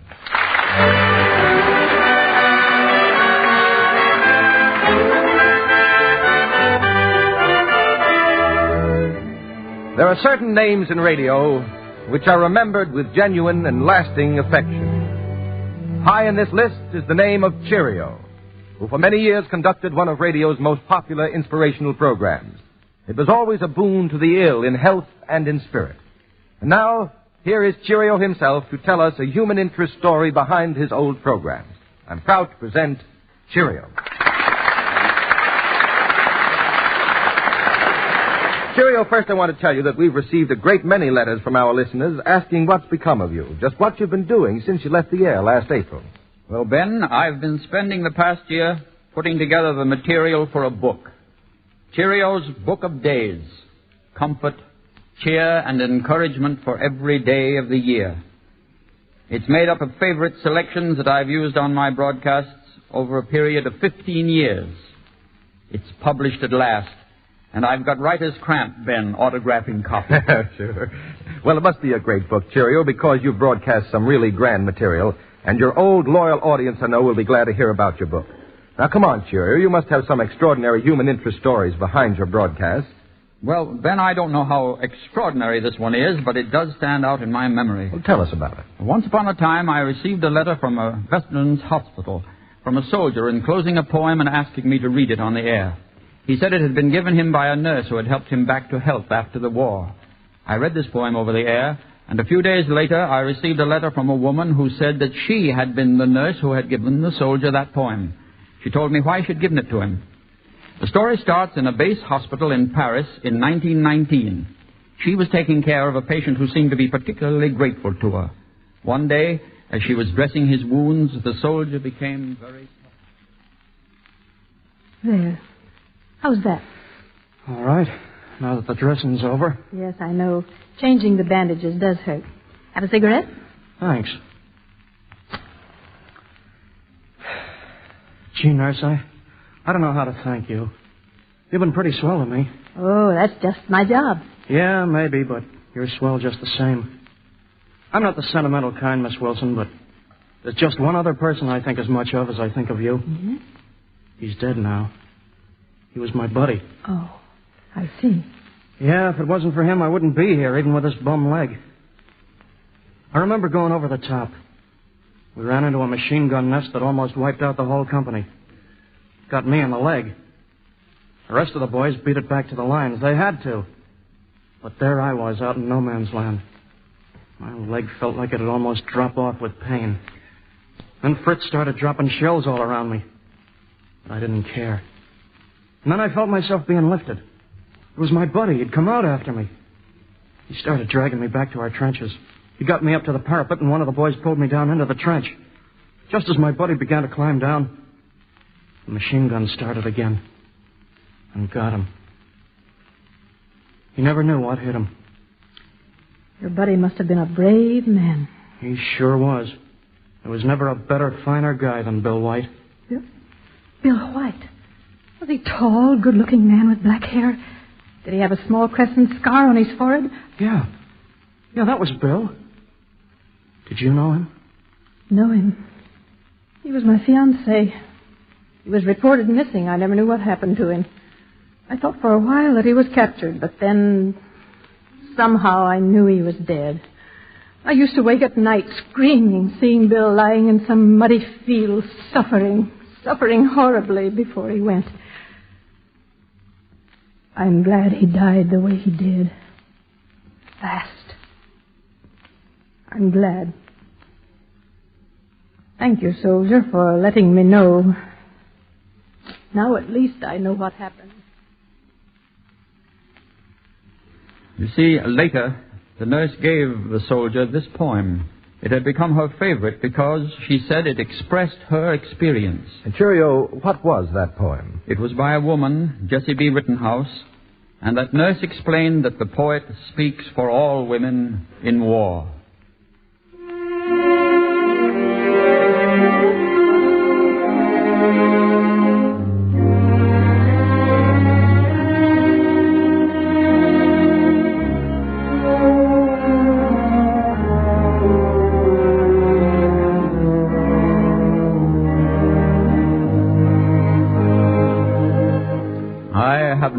On the battlefield, I do not go with sickening fear at heart, and when the crier calls the latest horror, I do not start. I have no lover on the battlefield. I am exempt from terror of the night. I can lie down serene and unregarding until the light. But on the battlefield, had I a lover, how life would purge itself of petty pain. And what would matter all the petty losses, the petty gain? I should be one with those who suffer greatly, with pain, all pain above, and I should know then, peradventure, the heart of love.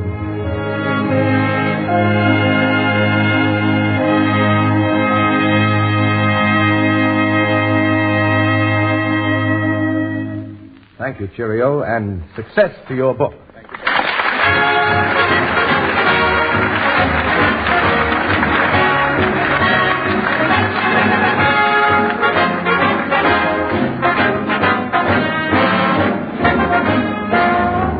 Ladies and gentlemen, if you enjoyed hearing the various artists on Behind the Mic, why not drop them a line and let them know about it? They'll be glad to hear from you. And be sure to listen next week.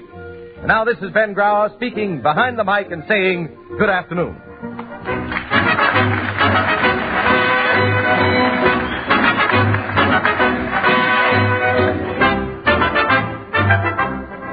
Friends, be sure to listen again next week when Behind the Mic will bring you a salute to Roxy's gang with members of the original gang, an actual rehearsal of a radio version of The Citadel with screen and stage stars Ralph Forbes and Jill Esmond. In addition to which there'll be more of the glamour, the human interest, the comedy, and the drama that are found behind the mic.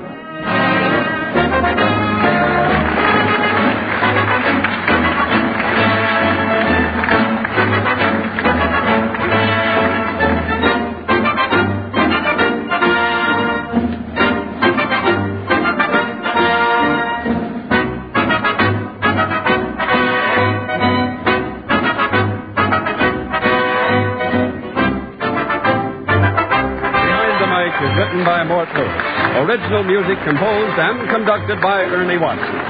This is the National Broadcasting Company.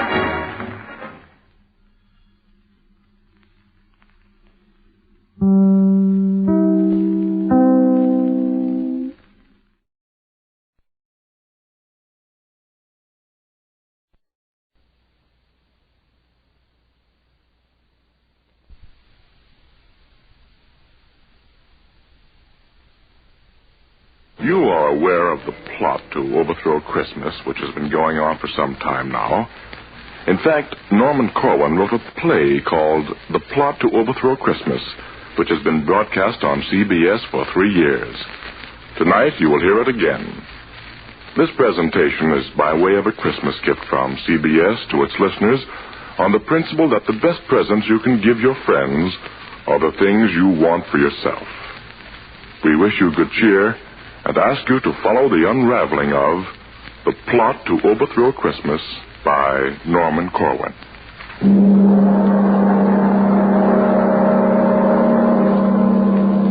Did you hear about the plot to overthrow Christmas? Well, gather ye now from Maine to the Isthmus of Panama, and listen to the story of the utter glory of some gory goings-on in hell. Now, it happened in Hades, ladies and gentlemen. It happened down there that the fiends held a meeting. The fiends held a meeting for the purpose of defeating Christmas. With the aid of a fade on the radio, we'll take you there with a hi and a hey-de-ho to hear firsthand the brewing of the plot down in the deepest Stygian grot. Grot is a poetical term for grotto. Whenever you hear my voce sotto, or sotto voce, whichever you prefer, it's just I taking pains to make quite sure that nobody makes a poetical allusion which might in any way create confusion. I return you now to the voice you were hearing before I had to do this interfering. As I was saying, in this Stygian grot, the notables of Limbo hatched a plot, and what went on in the sulphurous hole will soon pick up by remote control. Of course, such a pickup is not made quickly. As a matter of fact, it's done rather trickily. You mustn't mind if it sounds erratic. That's merely intraterrestrial static. And don't be surprised if you're deafened by thunder just as we start on our journey under. You'll hear earthquakes and all of the commoner varieties of natural phenomena. And so, below, via radio, to the regions where legions of the damned go.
Interrupt me in the middle of a movement of my favorite concerto.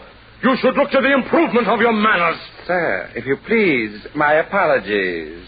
I would not have intruded upon your recital if the matter were not so terribly vital. The most important matter in the world is piddling when it comes to be compared with Nero's fiddling. Now, what you say may be very true, but I have been sent here to summon you to a great mass meeting of the tortured souls down in the grot of the flaming coals. A meeting? What for? What's the big idea? Why can't a fellow have some peace down here? Peace, poor soul, can't be found on the premises. This is a region abounding in nemesis. Now you're talking like a travel folder. Tell me, varlet, before I smolder, why are we meeting? Who's on the spot? We're meeting in order to fabricate a plot. A plot against the festival that mortal men comfort in and gladden in again and again. You see, every year... Never mind the facts. I don't want to hear how mortal man acts. The only information about which I care concerns the mass meeting and who'll be there. His wickedness, Mephisto, will preside. Naturally. And several of the Borgias will be sitting at his side. And down in front, by the sizzling sodium, will be many personalities noted for their odium. Haman, Caligula, Medusa, and the Greek. That's all very nice, but what about me? Oh, you'll be sitting in row A, center, between Ivan the Terrible, the Tormentor, and Circe. Mercy!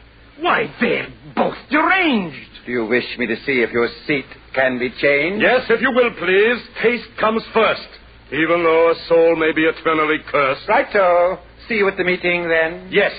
And now back to my fiddling again.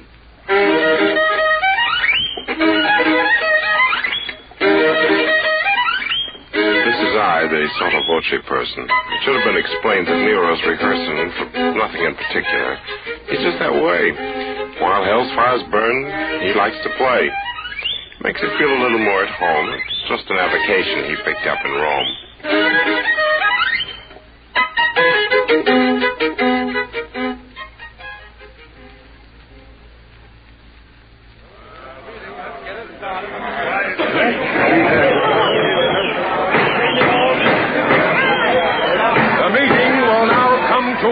Order, please. I've called you here from over 60 seas of boiling pitch and blazing phosphorus to stop what constitutes a loss for us. We've lost prestige, and I greatly deplore that we stand in danger of losing more in the way of confidence and spirit. We're far from our goal. We're nowhere near it. And this is the reason. Though we've done well in carrying forward the work of hell, we've left a very big job unfinished. After all these years, there is undiminished goodwill on earth every late December because of Christmas. Now, please remember that as long as this continues to be, the race of man will not belong to me. I will listen now to any questions you may want to ask, and then suggestions. Mr. Chairman. Brother Heyman has the floor. You say we have done well in our effort to sell evil. I say we have done better. We have carried out the letter of your law. We've done what I think is a pretty good job. And I say, as a veteran Damon... Sit down there, Heyman. Enough of this folly. Sit down yourself. You're off your trolley. Sit down, for I am Ivan the Terrible. You're telling us why you are unbearable. Hello, demons. This is no way to act. Please proceed with a little more tact. I want more decorum in this forum. All personal remarks must cease. Now, Brother Ivan, will you speak your piece? I merely want to say in a casual way that Heyman is a radical. He always gets fanatical. Why anybody think to hear him snort that the work of the Nazis should just stop short? Anybody think to hear him talking that Hitler and Hito should stop stalking the ways of the world? Mr. Chairman, Brother Ivan is a demagogue with a brain like a fly and the manners of a hog. Why, he says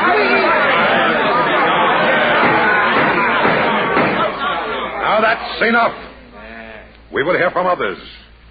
Surely there must be among you brothers enough venom and malevolence to crush a mortal man's benevolence. It's come to this.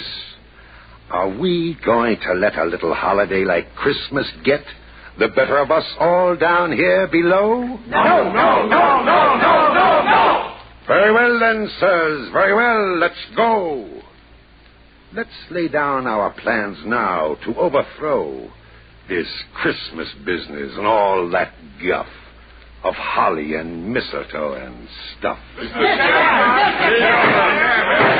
Brother Caligula may take the floor. Mr. Chairman, I abhor, as a former emperor, anything which curbs our rule. I suggest we start right in manufacturing more sin. Let us give some presents, too. Candy sticks and things to chew, fruits and nuts and little cakes, poisonous as rattlesnakes. Bravo! Let our subtlest worker be bichloride of mercury. Let us wrap in tinsel bright little gifts of dynamite. Oh! Work things so that men will fear when 12:25 draws near. Bravo! Soon at this rate, if you please, men will hang from Christmas trees.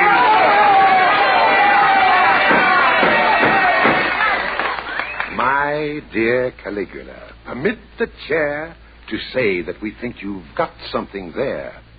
And now, with this fine start, let's hear some more. Yes, Brother Nero, do you want the floor? With all due respect to Caligula's views, I think there's a better method we can use. I've just heard lately men are giving the razz to classical music and making it jazz. They're swinging it Bach and what is keener, they're doing the shag to Palestrina. Yeah. As a connoisseur of music, of course I love the works of Rimsky-Korsakov. But today I note with a bitter shrug they've made Scheherazade a jitterbug. Much as we admire your clever rhyme, will you get to the point we're wasting time? I was just about to say, when interrupted, that Christmas can easily be corrupted. if you take and swing all the Christmas carols, I think of the eagle. Just barrels and barrels of sacrilege every time you play a pious song in a profane way. Why, once you entice him to swing Noel, then victory belongs to us fiends. Well...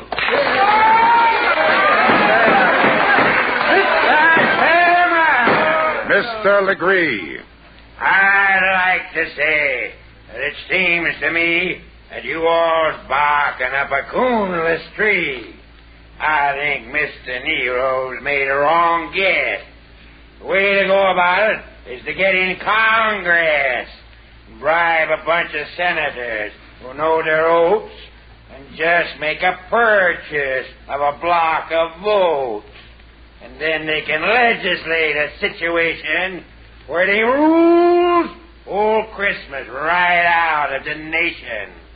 They can all get together and pass a law where there ain't going to be no Christmas anymore. I think Legree's suggestion is a beaut. That's very cute. And quite astute. To me, it seems a bit impractical. Because you have to be so tactical. Why? For instance, now a senator who'd sell his vote to our lobbyists might very well sell right out again and become a tool of agencies representing the Yule. By the eternal night. That's right. Mr. Chairman. Yes, Miss Borgia. I say that we should all give pause to think about this Santa Claus. He is the man behind the scenes, the symbol of what Christmas means. If we could rub him out, my friend, our troubles would be at an end. Just think how it would tickle us to liquidate St. Nicholas. A girl like me could fascinate the guy and then assassinate? Do you think that you could do it, pretty one? Are you sure you wouldn't be by pity one? Sometimes you are an awful tease, my master Mephistopheles. Ain't I murdered several dozens? Poisoned uncles, aunts, and cousins? Don't my work right here in Hades make me first among the ladies? Men of virtue all have cussed me. I am sure that you can trust me. Of that we haven't a particle of a doubt, Miss Borgia. And I'm sure we all have nothing but kind feelings towards you. But many times a woman's spy, alas, adores her victim. Dames make poor ambassadors. Do you imply that such defects are found inherent in my sex? I do. Well, listen here, old Ironsides. You're heading for some cyanides. You've crossed a Borgia, and you know the consequences that follow. Come, disciples. This is very bad. There's nothing to be gained by getting mad. Suppose we put the matter to a vote. First, the plan of Brother Nero's, viz., to swing the hymns and pious music. All those for will please respond by raising up a paw. For? And those against? Against. Very well. Now, the project of Legree's. Who is there here who totally agrees? I do. Legree votes for himself.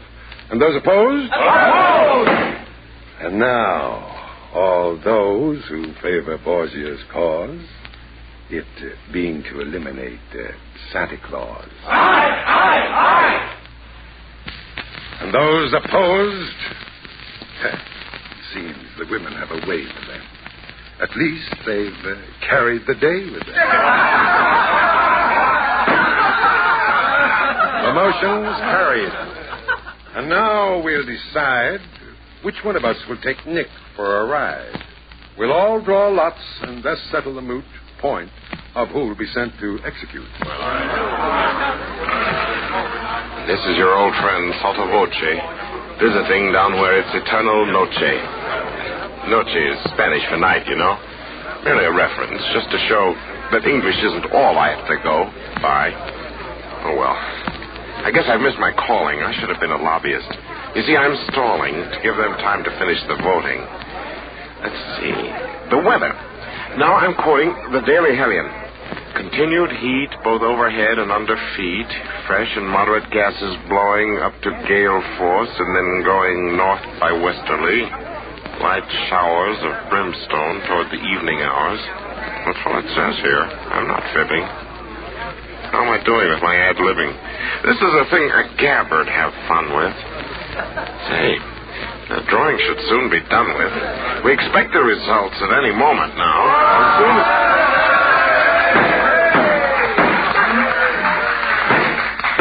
The lots have been drawn, and I'm glad to say the honor has fallen Nero's way.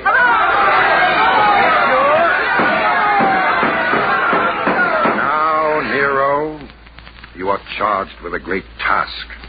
It's the evilest deed that we could ask a fiend to do. We'll be proud of you. Now, just one moment. How do I get there? What do I wear? Is it dry or wet there? Is it fact or fancy or just word of mouth that he lives at the pole? Is it north or south? If he dwells in the regions to which I've referred, must I pass through a camp of Admiral Byrd? What shall I use when it comes to the showdown? A gun or a dagger? Well, give me the lowdown. Now, Nero, you needn't sound so tragic. You'll get to Earth by the blackest magic.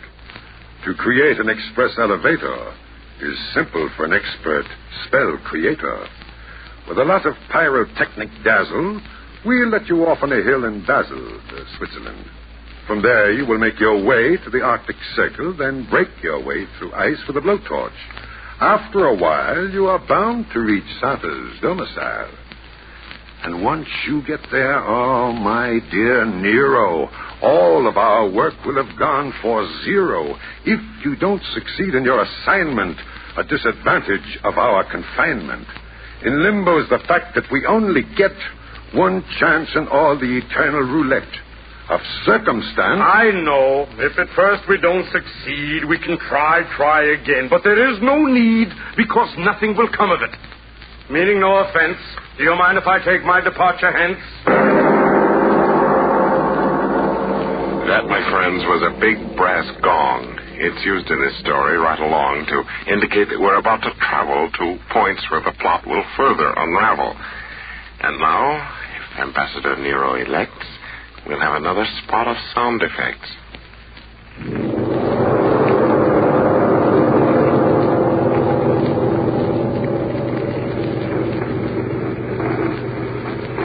Tell me, stranger.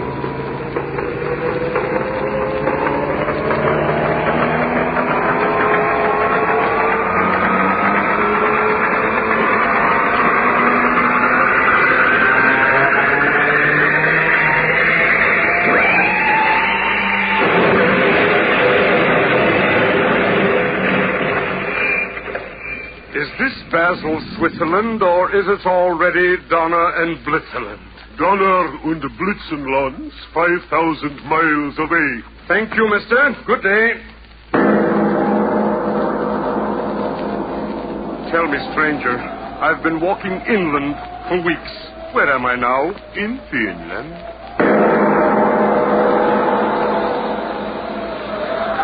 Tell me, stranger, because I've lost stock, where am I now? In Vladivostok. Listen, stranger, after all these centuries of blistering heat, now I have to suffer from freezing feet. I'm wincing with pain from this pesky toe. No speak English. Eskimo. I declare by my frenetic soul, I must be over the magnetic pole. My watch has stopped. Can that be right? I wonder... A light! A light! In a moment now you'll hear me knock on Santa's door, and he'll unlock it, never more to lock again. Coming! So is doom. How do you do, sir? Very well indeed. And you, sir? Splendidly. Won't you come right in? Take your coat off. I see your chin is frozen. Also your hands and knees. Sit down while I get you some antifreeze. Don't bother, sir. I will not be long. I'm about to perpetrate a fearful wrong. In short, I am going to do away with... Take it easy. Do not play with that gun. I know all about you. Really? Haven't I had my agents scout you for weeks? You've come all this way to abolish Christmas. Now, let me say... Listen, Santa, I'm no callow stripling. I've read Ernest Hemingway and Kipling and also The Shooting of Dan McGrew. And plenty of detective stories, too. And just to show you what a broad guy I am, I've also read The Rubaiyat of Omar Khayyam. Do you think that a fellow with his reading so graded could have learned so little as to be dissuaded from a main objective? Why, don't make me giggle. I'd feel a lot better if you wouldn't wiggle that gun so.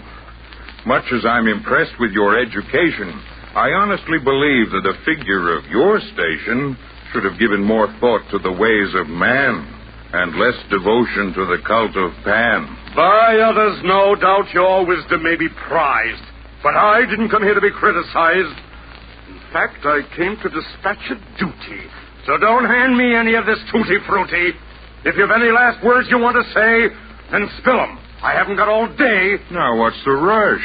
Unless I've counted wrong, the polar day has always been 6 months long. Well, after I've disposed of you, I've got to hurry. Right back to hell, they'll begin to worry. Not about you, but about your career in homicide.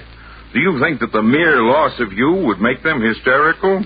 Their only interest is numerical. Think so? Mephisto wants to rule just as much of humanity as possible for reasons of personal vanity. By the sticks, you're right. To think that he'd dare. Are there any ladies here? Will you permit me to swear? My answer to that is an emphatic no. There are several lady dolls in the toy room below. Oh, Claudius. Oh, Cassius. Oh, Naphthaline, what a fool I've been. What a fool I've been. Yeah, but wait. I think I see what you're after. You're as clever as a big-time Roman grafter. You remind me now of my royalty, just to get me in the mood for disloyalty. Do you think I could be that meanly deceptive to Satan? Why, Santa, I'm keenly perceptive. I can see right through all your clever ruses. Nero can be plenty foxy when he chooses. I'll have you know that I'm partly a dreamer, partly a wit, and partly a schemer. I'm part philosophical and also part mystic. I suppose you fancy that you're highly artistic. Fancy? Why, I have such a sense of beauty. Don't hand me a helping of tutti frutti. Any creature who really had beauty in his soul would appreciate Christmas. He would know that the whole idea of the holiday was one of such power that all the fiends below might gnash their fangs and glower, yet never in a million years could do it harm. Because it has a glory, a greatness, a charm you know nothing about. That's so? The spirit that it venerates, the good cheer that it generates, are things far, far beyond you. For all your wealth, no man on earth could sell ye these. Am I so cursed as that? Will you tell me, please? What beauties there may be that I've never seen? Have you ever seen a Christmas tree, tall and green, smelling of woodlands, covered with a sheen of silveriness, its branches bending low, with the fruits of human kindness instead of snow? No. Have you ever closely witnessed what takes place any Christmas morning on a young child's face? Or perceived any beauties purer than the joys distilled in the hearts of little girls and boys? Have you ever watched a fire in a fireplace on a Christmas Eve? Or listened to a grace at a table heavy with fruits and cakes and all the wonders that a kitchen makes, fowls and pastries, wines and meats, and nuts and raisins and candied sweets? Have you ever seen mistletoe hanging from a ceiling? In frosty air heard a far bell pealing? Have you ever come back from a sleigh ride tingling and your feet keeping time with the sleigh bells jingling? Have you ever seen the beauty of the sprig of holly? Or felt for a moment how it feels to be jolly? Golly. Have you ever known how exceedingly pleasant it is to unwrap a Christmas present? Did you ever know how much cheer it lends to be wished a Merry Christmas by all your friends? Did you ever experience the fun of giving? Do you know at all the joys of living? I guess I don't. For all of me, I never knew such things could be. Just think how long in ignorance I've slept. It must have been the company you kept. I was a wicked tyrant once, you know. Oh, yes, but that was centuries ago. You really had no way of knowing. Perhaps. I guess that I'll be going. I really should be getting on my way. But do you have to? Don't you want to stay? You see, I'm just a bit, Embarrassed? Why, yes. Now, don't look so harassed. I know just why you came and who it was that sent you. But that's all done with. I take it you repent you of all your past mistakes? With many pains and aches of conscience. We interrupt this broadcast for a special bulletin. The Algiers radio, recorded by the CBS shortwave listening station, has just reported that Admiral Jean Darlan has been assassinated. Said the Algiers announcer, complete order reigns in Algiers. Further details at 8:55 tonight. We return you now to the program, The Plot to Overthrow Christmas. Here. And tell me, will you have some wine or beer? I never touch the stuff myself, but I managed to keep on hand a little rye for purposes medicinal. I mean, your chin should be unfrozen. What a state it's in. A while ago, you asked me if I understood good cheer. I do so now, St. Nicholas. I see it standing here. I want to ask you something, sir. Now, please don't give a yelp. Is there any sort of work to do where I can be of help? Indeed there is. Indeed there is. And I'm glad you asked me. I have so many toys to make. This year the job's got past me. But first you sit and eat this bowl. I've got a little trifle I'd like for you to see. So will you sit right here and stifle your curiosity? I'll get it for you right away. It's down the hall. Who'd ever think it? Will wonders never cease? At last, after all these centuries, I'm so happy I could buzz. It shows you what a lot a little Christmas spirit does. As emperor, I envied oft the cheerfulness of peasants, and now I... Well, here it is, Nero, my boy. By way of Christmas presents, I offer you this little gift. But Santa, for what reason? A very good one, sir. To wit, compliments of the season. Well, go ahead and open it. Why stand there so, reflecting? I'm just collecting thoughts, St. Nick. My thoughts I'm just collecting. Just think how far a tiny bit of fellowship will carry us. Oh, well. I say, what's this? What's this?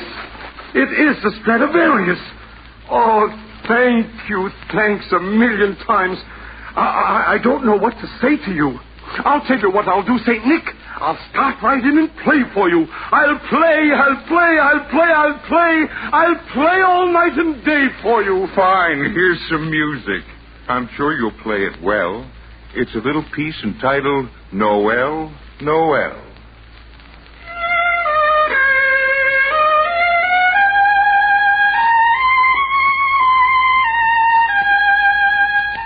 This is I. Remember me, your sotto voce friend? I'll just come back to tell you that the story's at an end.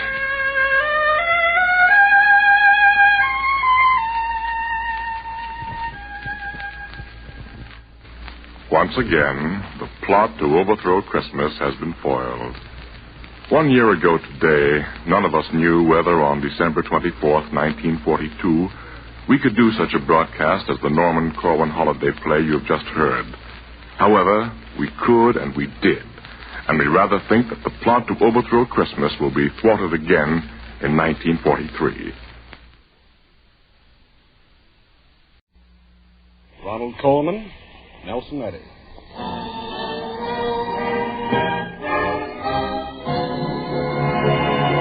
The Gulf Screen Guild Theater.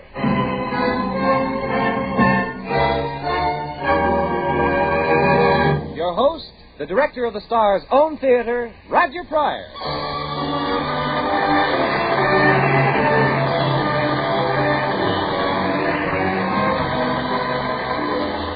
Good evening, everyone. Your neighborhood good Gulf dealer and the Gulf Oil Companies welcome you to the Gulf Screen Guild Theater.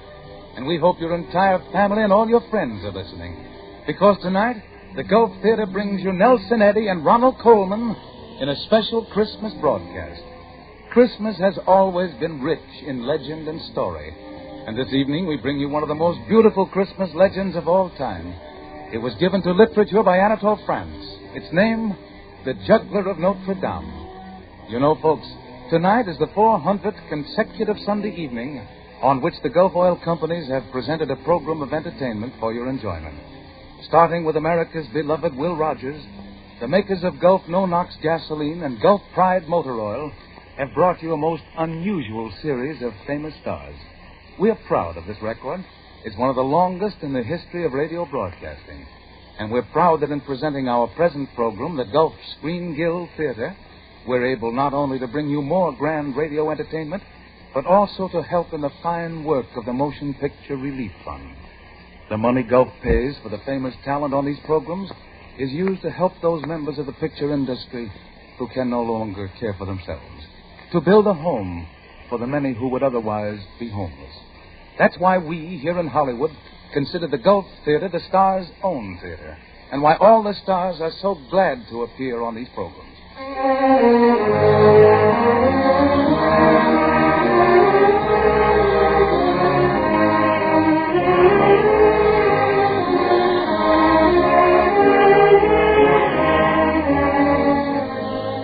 For all of us in the clan of radio and moving pictures and entertainment in general, Christmas brings a special problem.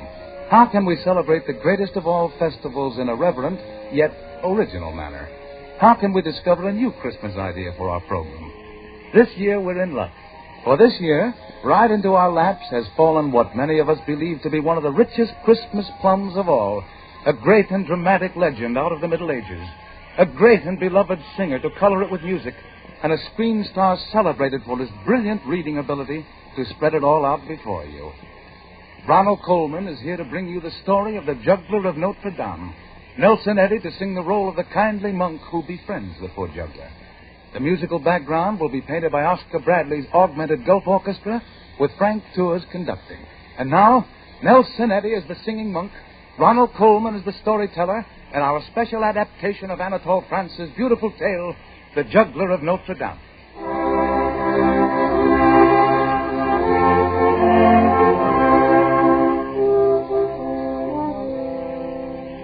In the days when the world was young, there lived in France a man of no importance. Everyone said he was a man of no importance, and he firmly believed this himself. For he was just a poor traveling juggler who could not read or write, who went about from town to town following the little country fairs and performing his tricks for a few pennies a day. His name was Barnaby. When the weather was beautiful and people were strolling about the streets, this juggler would find a clear space in the village square, spread a strip of old carpet out on the cobblestones, and on it he would perform his tricks for children and grown-ups alike. Now Barnaby, although he knew he was a man of no importance, was an amazing juggler.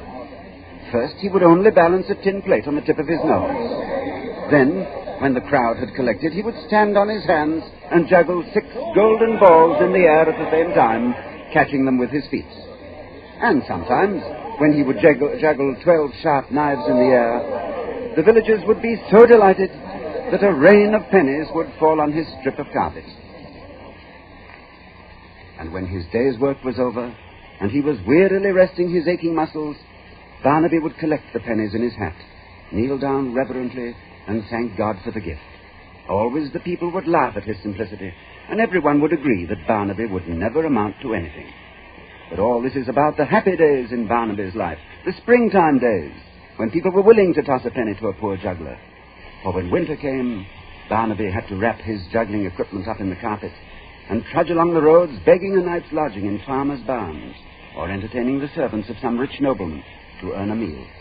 And Barnaby never thought of complaining, He knew that the winter and the rains were as necessary as the spring sunshine, and he accepted his lot. For how, Barnaby would say to himself as he trudged along, could such an ignorant fellow as myself hope for anything better? Now, 1 year in France, there was a terrible winter. It began to rain in October, and there was hardly a patch of blue in the sky by the end of November. Yes, a terrible winter. The poor people huddled in their thatched huts and slowly starved away, and it is said that the wolves came down out of the mountains and ranged through the icy streets of Paris itself. And you can imagine what all this did to the little vaudeville entertainer whom this story is about.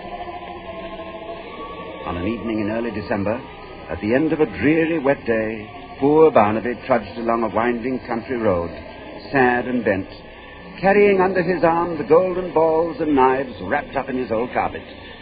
Then, as he slumped along in the mud, a faint sound came to Barnaby's ears, over the rain and the wind.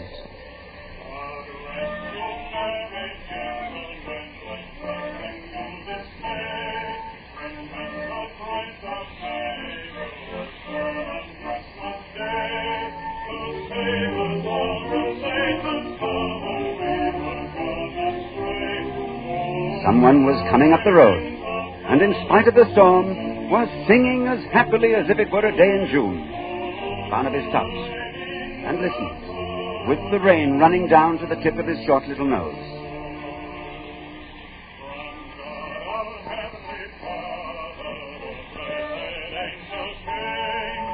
And then, through the mist, Barnaby saw a strange sight.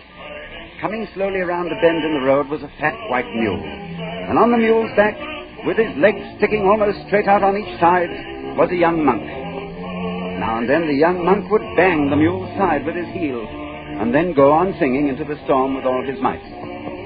Barnaby waited, and then, as the mule came alongside of him, he ran along in the mud while the young monk sang on as cheerfully as a lark. In this place, and with true love and brotherhood each other now embrace. This holy tide of Christmas all other doth deface. Oh, tidings of comfort and joy, comfort and joy. Oh, tidings of comfort and joy.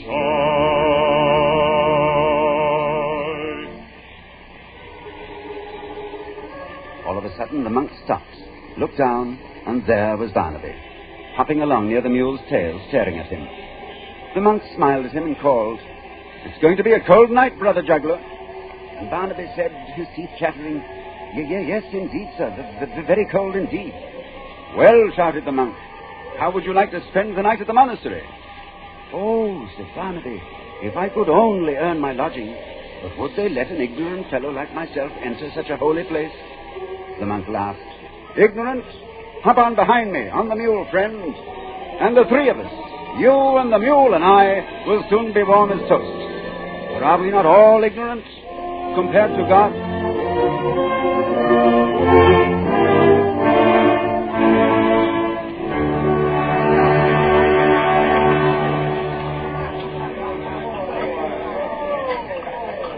And that night, Barnaby found himself seated at the great candle-lit dining hall of the monastery. Although he sat at the bottom of the long table, together with the servants and beggars, Barnaby thought he had never seen such a wonderful place in his life. Everybody was laughing and telling old-fashioned jokes, and there were enormous steaming pastries standing about everywhere on the table, and huge tankards of creamy, foaming ale, and great pitchers of homemade wine, and, well, Barnaby just sat and ate and drank more than he ever had in his life. And then, to cap it all, his friend the monk, now in a fine dry robe, and just as merry as ever, was standing up to sing for the assembled company Balthazar's song, which tells the tale of one of the three wise men journeying out of the east to Bethlehem.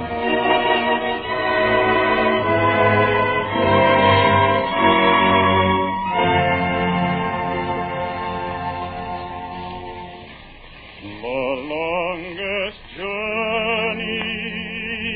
must have an end.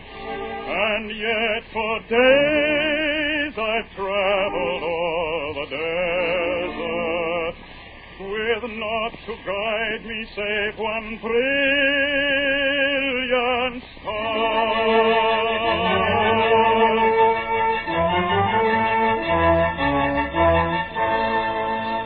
Tonight it has not risen. Here will I and mine remain by this old well until the star returns to guide us on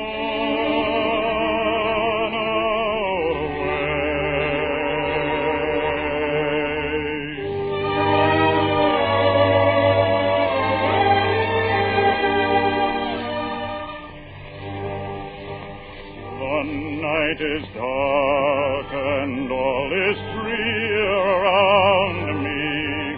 The gathering gloom doth my advance delay. Fantastic shadows shimmering confound me.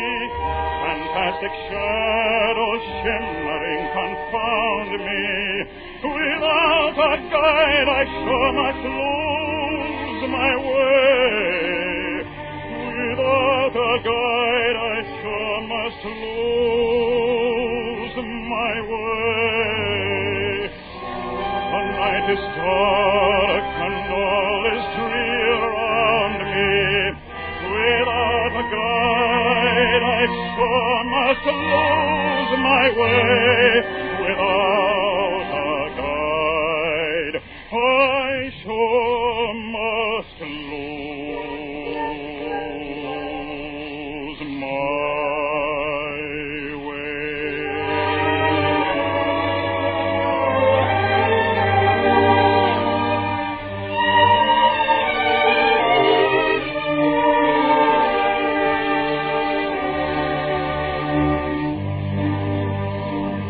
my soul is dark, tomorrow gloom lies over, a strange belief which fails to bring it ease. Oh, day star, rise, disperse the clouds that hover. Oh, day star, rise, disperse the clouds that hover. Highway to eternal peace, and point the highway to eternal peace. Oh, day star, rise. Oh, day star, rise.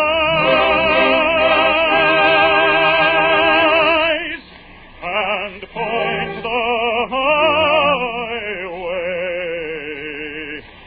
to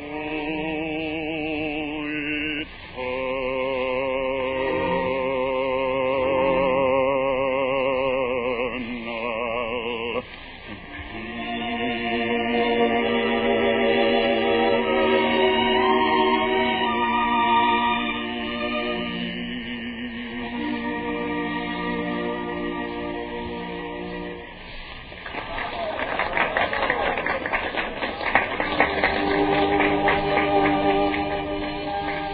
Then, as the singer sat down again, suddenly everybody looked at Barnaby, for he had risen, trembling, and was running clear around the table to where the lordly abbot sat at the head, and there Barnaby sank to his knees.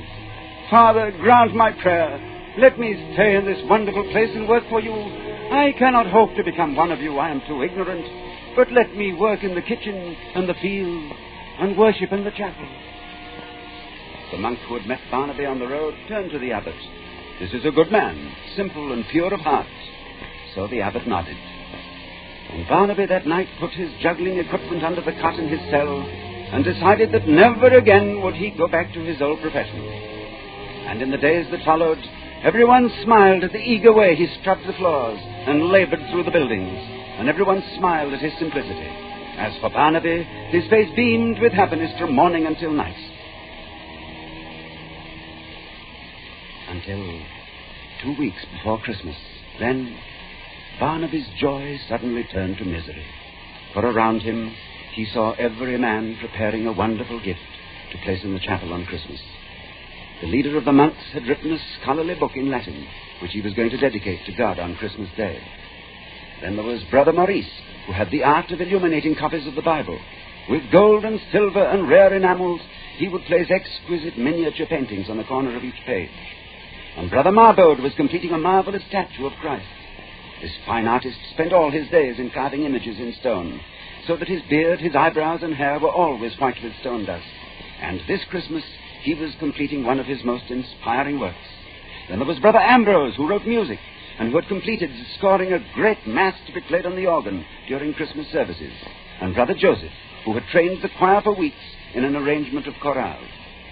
All around, those educated, trained artists followed their work, each one of them readying a beautiful gift to dedicate to God on Christmas Day. But what about Barnaby? He could do nothing. I am but a rough man, unskilled in the arts, and I can write no book, offer no painting or statue or poem. Alas, I have no talent. I have no gift worthy of the day. So Barnaby sank deep into sadness and despair. At night he could no longer sleep, but tossed on his mattress and stared at the ceiling overhead. At last, Christmas Day came, and the chapel was resplendent with the gifts of the brothers. The giant organ rang with the new music, the choir sang the chorales, and the candles glittered around the great new statue. But Barnaby wasn't there. He was in his tiny cubicle, praying forgiveness for having no gift to offer. Then a strange thing happened. On the evening of Christmas Day, when the chapel should have been deserted, one of the monks came running, white-faced and panting with exertion, into the private office of the abbot. He threw open the door without knocking, seized the abbot by the arms. "Father, a frightful thing is happening. The most terrible sacrilege ever to take place is going on right in our own chapel. Come." Together the two portly men ran down the corridors, burst through a door, and came out on the balcony at the rear of the chapel. The monk pointed down toward the altar. The abbot looked, turned ashen in color. "He is mad." But down below, in front of the altar, was Barnaby. He had spread out his strip of carpet, and kneeling reverently upon it, was actually juggling in the air 12 golden balls. He was giving his old performance, and giving it beautifully. His bright knives, the shining balls, the tin plate balanced on the tip of his nose, and on his face was a look of adoration and joy. "We must seize him at once," cried the abbot, and turned for the door. But at that moment, a light filled the church, a brilliant beam of light coming directly from the altar, and both the monks sank to their knees, for as Barnaby knelt exhausted on his carpet, they saw the statue of the Virgin Mary move. She came down from her pedestal, and coming to where Barnaby knelt, she took the blue hem of her robe and touched it to his forehead, gently drying the perspiration that glistened there. Then the light dimmed, and up in the choir balcony the monks were joined by the brother who had befriended Barnaby. His eyes were moist with joy as he perceived the miracle below. He turned and spoke to the abbot. God has accepted the only gift he had to make. And the abbot slowly nodded. "Blessed are the simple in heart, for they shall see God."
Thank you, Ronald Coleman and Nelson Eddy.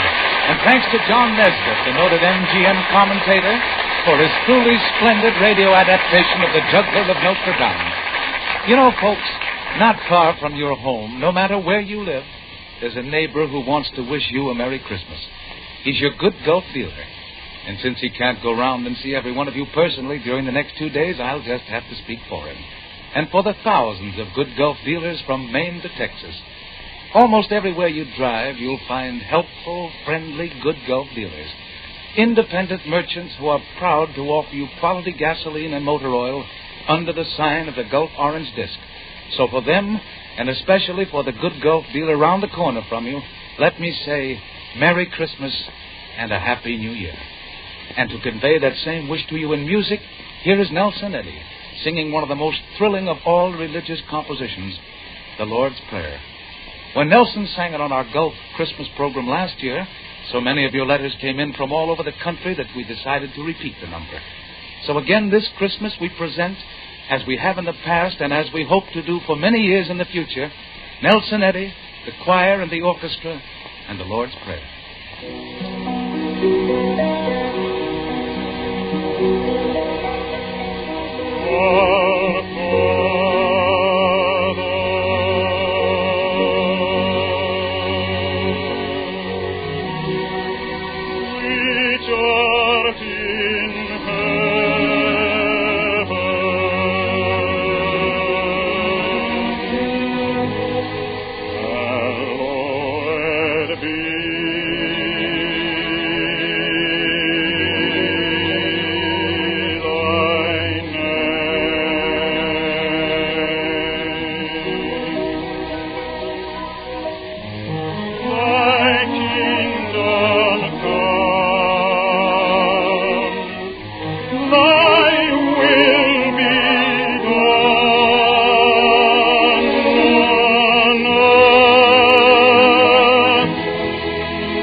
That was magnificent.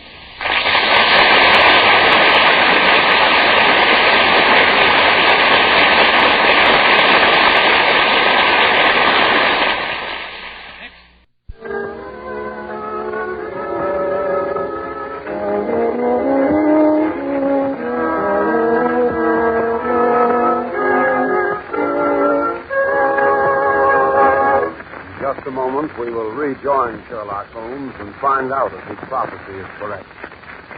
Ladies and gentlemen, your druggist is in a position to know cold-relieving preparations. He knows which are in demand. He knows which ones have proven themselves. So when thousands of druggists recommend bromoquinine cold tablets, when they say bromoquinine tablets are the largest sellers in their stores, it's the highest praise any product could receive. And that is exactly what has happened. In a recent survey conducted by one of America's leading research organizations and taken among over 2,000 American druggists, it was found that more than 87%, that's about 9 out of every 10, recommended bromoquinine tablets as an effective relief for cold misery. And in addition, a large majority of these druggists said bromoquinine was their largest selling cold tablet. So remember these facts, and at the first sign of a cold, get definitely proven bromoquinine cold tablets. Bromo, C-R-O-M-O. Quinine, Q-U-I-N-I-N-E. Bromoquinine cold tablets.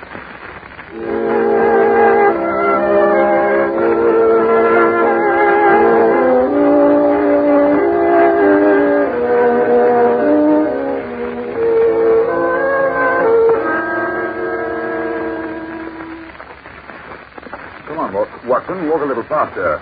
Turner will be there before us. Really, you've become a perfect glutton. You finished your breakfast a quarter of an hour ago. Mr. Holmes, I've heard that Miss Turner's father's in a bad way. The doctor says he can't last long. Really? Yes, MacArthur's death had a bad effect on him. They were old friends, you know. In fact, I've learned that he gave MacArthur the Hapley farm rent-free. Really? Yes, he helped him in 100 other ways, too. Does it strike you as a little singular that Mr. McCarthy, who is greatly obligated to Turner, should talk of marrying his son to Turner's heiress, and in such a cocksure manner, knowing all the time that Turner was averse to the match? What do you deduce from that? Well, here is Miss Turner. Good morning, gentlemen. I trust I haven't kept you waiting. Not at all, my dear Miss Turner. Did you see James? How did he look? What did he say? Are they treating him badly? Not so fast, my dear. One question at a time. Oh, I'm sorry, Mr. Holmes. Only I'm anxious. Quite. Dr. Watson and I had a most enlightening chat with your friend, Mr. James McCarthy. Oh. By the way, I think you've misinterpreted the young man's attitude towards your marriage.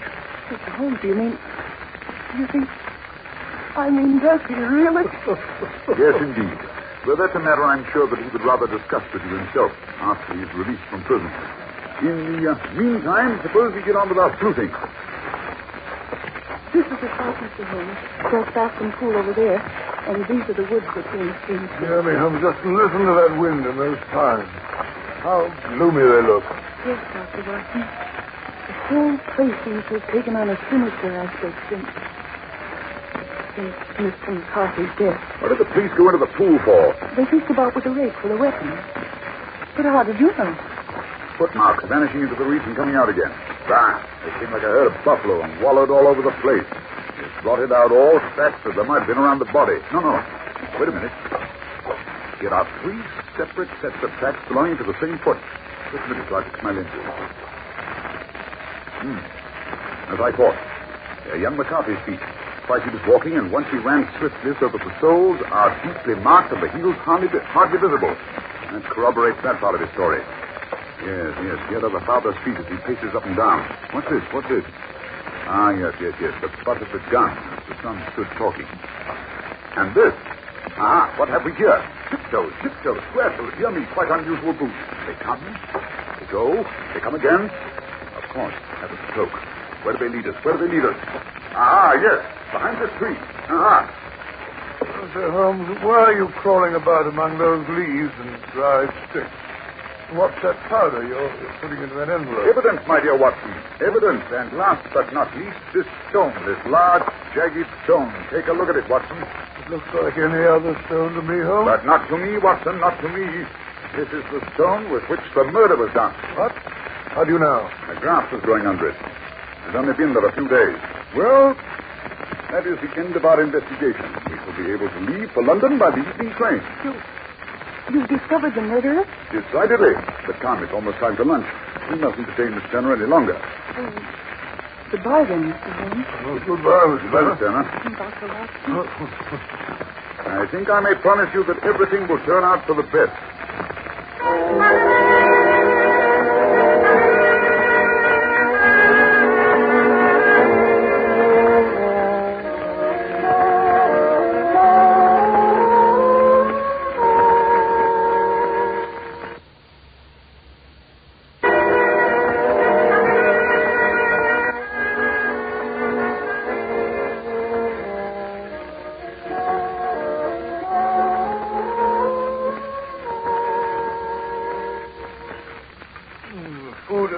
isn't half bad, Holmes? I notice you seem able to do it justice. I say, Holmes, just between the two of us, who is the murderer? He is a tall man, Watson. Australian, left-handed, limps with the right leg, wears thick-soled hunting boots and a gray cloak, smokes Indian cigars, uses a cigar holder, and carries a blunt penknife in his pocket. No. It's all perfectly simple, my dear fellow. The cry of Cooey was obviously not meant for the son. He didn't know the boy had returned. Cooey is an Australian cry, therefore he expected to meet someone who had been in Australia. But what are his dying words? A rat. Here is a map of the colony of Victoria. What do you see here, Watson? Here, what I'm pointing. Well, the name Ballarat, of course. That is what the dying man was trying to say. So-and-so of Ballarat. Why, Holmes, that's marvelous. Perfectly obvious, my dear fellow. Now we have an Australian from Ballarat with a grey cloak. Granting the son's story was true. Also, he lived in this district because the pool can only be approached by the farm or the estate, where strangers can hardly wander about. Yes, but still I don't... Now we come to the dart again today. His height I knew from the length of his stride. His boots, too, I could guess from his traces. Yes, but his lameness. The impression of his right foot was always less distinct than his left. He limped. Mm-hmm. But what about his left-handedness? The blow, which must have been struck from behind, was on the left side, which was only possible if he were a left-handed man. He stood behind that tree during the interview between father and son. He even smoked a cigar. I discovered the ash. The ash of an Indian cigar, Watson. I later discovered the butt where he had tossed it away. How about the cigar holder? The end had not been in his mouth. Therefore, he used a holder. The tip had been cut, not bitten off. The cut was not a clean one, so I deduced the blunt penknife. Holmes, you've drawn a net round this man from which he cannot escape. I see the direction which it all points. The criminal is up. Mr. John Turner to see you, sir. Show him in. Come in, Mr. Turner. Got my note? Yes, Mr. Holmes. Sit down, please. I see you're not well. I sent for you rather than go to the hall and see a scandal. Very kind of you, Mr. Holmes. Much kinder than I deserve. I gather from your letter that you know about... Yes, Mr. Turner. I know all about McCarthy. God help us. I wouldn't have let the young man come to harm. I'd have spoken if the verdict went against him. I give you my word on that. I'm glad to hear you say so, Mr. Turner. I'd have spoken before if it had not been for my daughter. It will break my girl's heart when she hears that I'm arrested. It may not come to that. You mean... I mean that I'm not an official agent. I'm here at your daughter's request. Young McCarthy must be got off, though, however. I'm a dying man, Mr. Holmes. Yet I'd rather die under my own roof than in jail. Now, suppose you just give us the facts. I shall jot them down, and you can sign the paper. Then I can produce your confession as a last extremity to save young McCarthy. I promise you I shall not use it unless it is absolutely needed. Very well. I'll make the thing clear to you. You didn't know this dead man, McCarthy. He was a devil incarnate. It was in the early 60s out in Australia. I was young, hot-blooded, and careless. I got in with bad companions, lost my claim, and took to the bush, and finally became a highway robber. Black Jack of Ballarat, they called me. One day, a gold convoy came down from Ballarat to Melbourne. It was a bad fight. It ended by my putting my pistol to the head of the wagon driver, who was this very man, McCarthy. I could have shot him, but I spared him, though I saw his wicked little eyes fixed on my face as though to remember every feature. Well, later on, I left Australia and came back to England. In short, I turned over a new leaf, bought this place, and did my best to make up for the past. Then, one accursed day, I ran into McCarthy in London. He was down and out and demanded that I take care of him and his little son. Otherwise, he'd call a policeman. What could I do? I brought him down here.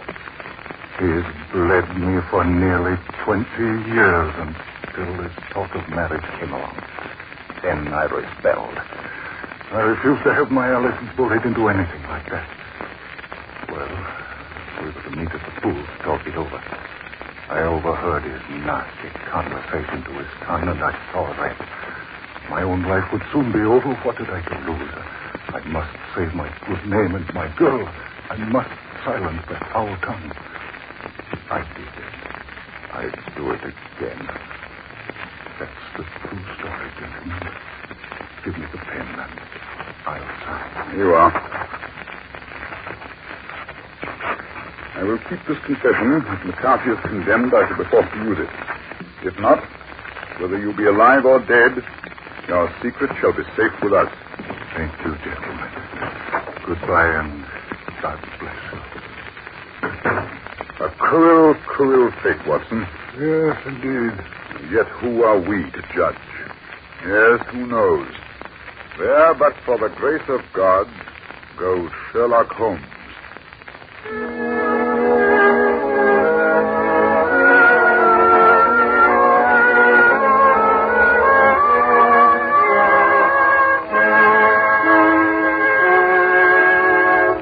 Fascinating story, Dr. Watson. And was James McCarthy acquitted? He was, Mr. Manning, he was. On the strength of the objections drawn up by Holmes and given to the defending counsel. Mr. Turner died within the year. And the two young people, did they get married? No, you want the happy ending, eh? Yes, they were married. And their happiness was never was at any time marred by any knowledge of the black cloud which rests from their past. Ladies and gentlemen, here's what to do when you feel any sign of a cold. Here's what to do for prompt relief. Go right to your druggist and say, a package of bromoquinine cold tablets, please. Start taking the tablets right away. You'll be surprised at the promptness with which bromoquinine cold tablets go to work. You'll be amazed at the way they relieve a cold's misery. Here are two very good reasons why they are so effective. First, they're made especially for the relief of cold misery. In other words, specialized medication. Second, bromoquinine tablets work internally. They help reduce the fever of a cold and have a gentle laxative action, often important in case of a cold. Yes, bromoquinine cold tablets can add a cold's distress from the inside, which is what you want. Be businesslike in your treatment of a cold's misery. Take a businesslike preparation. Bromoquinine cold tablets. You can get these famous tablets at any drugstore for a few cents a box. Ask for Bromo, B-R-O-M-O, quinine, Q-U-I-N-I-N-E, bromoquinine cold tablets. Now, Dr. Watson, what story are we to have next week? Not so fast, Mr. Manning, not so fast. Before we return next week, we shall all celebrate a day which commemorates peace and goodwill to men. A day which is doubly significant in these very troubled times. And so I'd like to wish all our good friends a stocking full of happiness and a very Merry Christmas. And our sponsor adds his greetings and best wishes, and so do I. I'm sure you do, Mr. Manning, I'm sure you do. And now for next week. I've heard so much talk about this famous football game which occurs every New Year's Day in the Rose Bowl that I thought it might be rather appropriate to tell you the adventure of the missing three-quarter. A football story? Yes, football, but rugger, Mr. Manning, rugger. It tells how the star player of the Cambridge team was reported missing the day before the great varsity match with Oxford. J-E-L-L-O. The Jell-O program, coming to you from the Ritz Theater in New York City, starring Jack Benny with Mary Livingston, Phil Harris, Dennis Day, and yours truly, Don Wilson. The orchestra opens the program with Tookie.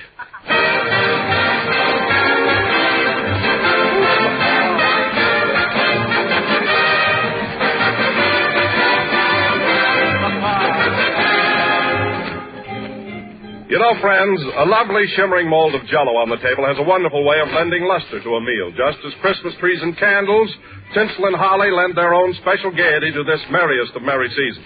Even the simplest family dinner takes on extra charm and attractiveness when the high point of the meal is a grand Jell-O dessert. How inviting its shining colors look and how intriguing its rich, tempting flavor tastes. No other dessert can add more to the spirit and pleasure of any occasion, because no other dessert can outrival Jell-O's glistening beauty and refreshing goodness. So, ladies and gentlemen, decide now to add a new note of festive delight to your meals during the holiday season. Tomorrow, ask your grocer for Jell-O and any of Jell-O's 6 delicious flavors: strawberry, raspberry, cherry, orange, lemon, and lime. By the way, strawberry and raspberry Jell-O both have a new improved flavor obtained by using a natural flavor base artificially enhanced. And the result is a rich, distinctive goodness rivaled only by the juicy ripe fruit itself. A unique flavor that cannot be duplicated in any other way. Try a grand treat made with genuine Jell-O, and you'll realize right away why Jell-O is America's favorite gelatin dessert.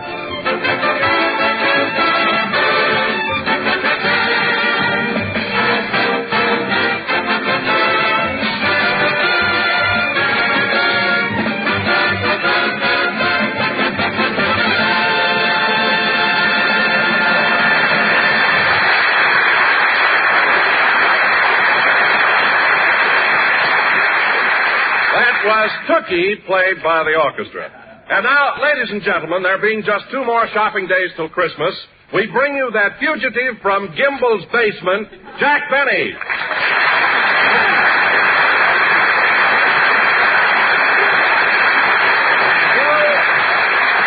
Thank you. Hello again. This is Jack Benny talking. And Don, speaking of Gimbel's basement, I never saw so many women shopping in my life. I got shoved around like a blinza in Lindy's. Boy, what a mob. Pretty hectic, huh? Hectic. You know, Don, I can understand my derby getting caved in, my muffler torn, and the sleeve of my coat ripped off. But how I lost my pivot tooth, I'll never know.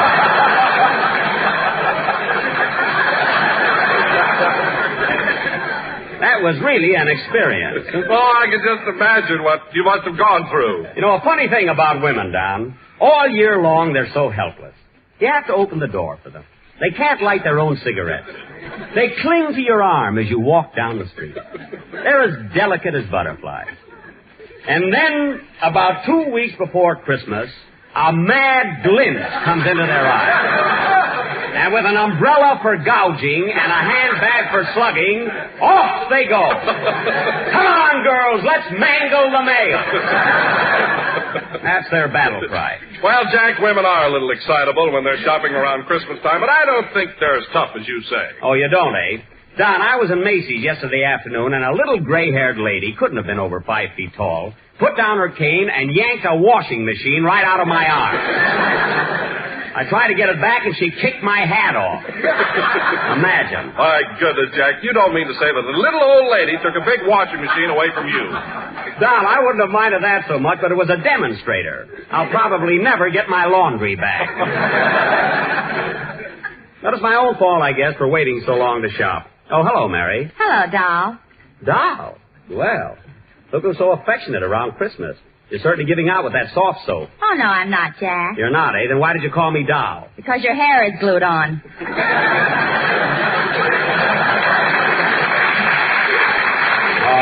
All right, young lady, that did it. There goes that mink coat I was going to buy you for a present. You were going to buy me a mink coat? Yes, I were. Or was. I was going to buy you a mink coat. I bet it were, or was, from Rabbit. Oh, no, it wasn't. You've lost a very beautiful gift. And you know the kind I hand out. Go on, you wouldn't buy Hetty Lamar a Coca-Cola. For Christmas? What are you talking about?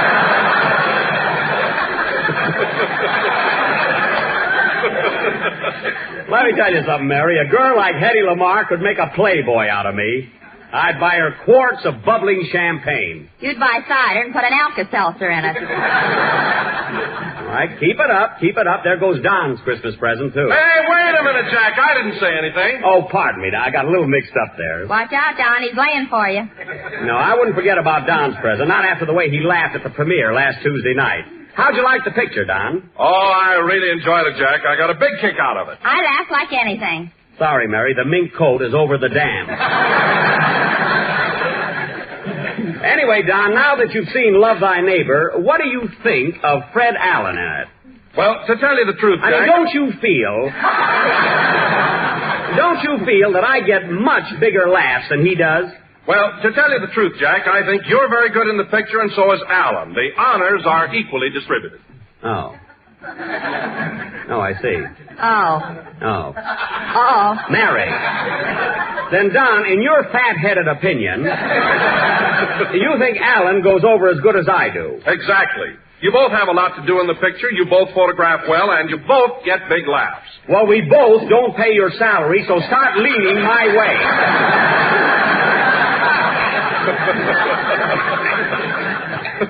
Imagine saying we photograph equally well. That's ridiculous. Jack looks much better than Allen. Why, certainly. And Allen you can have.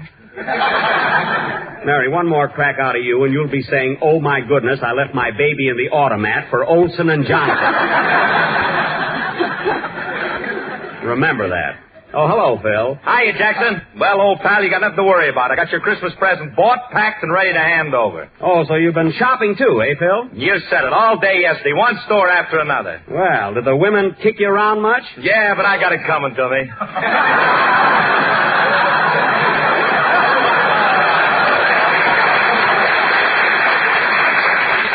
You said it. You know, Phil, I've been so busy, I haven't had a chance to buy your present yet. What did you get for me? I ain't saying. You'll have to wait till Christmas. Oh, come on, Phil, tell me. All right, Jackson, I'll tell you what I bought you. Remember that camel's hair overcoat we saw in the window on 5th Avenue? The one you were so nuts about? Yeah? Well, I got you a box of nuts. Oh, well, Phil, unless you're kidding, when Mary is in the audience stooging for Olson and Johnson, you'll be in the lobby trying to get out of a straitjacket. Catch on? The way I've been going the last few nights, a straitjacket wouldn't be bad. He's not fooling, folks. You know, Phil lives on the 18th floor of the St. Moritz Hotel, and he never uses the elevator. He just goes in and out the window.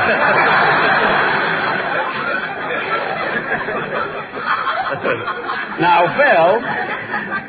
Yeah? It's about a little quicker on the yeah. You know, when I say now, Phil, you come right back. Yeah, there's no laugh when I say now, Phil, you know. Yeah. It's about time for a band number, so let's have it. What are you going to play? I don't know. This bunch don't speak English. Oh, fine. Well, don't worry about it, Phil. Just pick up your baton and follow them. Go ahead, kid.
Jingle Bells, played by Phil Harris and his Central Park Troubadours. Troubadours meaning they are traveling musicians, and Central Park meaning they ought to get a room tonight. That joke went over better the first show. Shows you we should change for the night show. What a gang you picked up here, Phil. Huh? Well, music is just a sideline with these boys. I know. And I wish you'd tell the drummer to stop pestering me. I've got all the potato peelers I need. Those guys sell everything from razor blades to mink coats. Ho-ho! What are you all hoeing about? Fink, the fiddle player, has wonderful meat.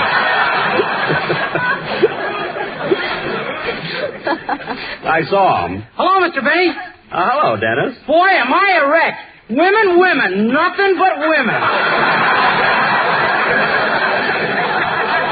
Oh, have you been shopping, too? No, I just came from Roseland. Oh, 10 cents a dance, eh? Yeah, I cleaned up.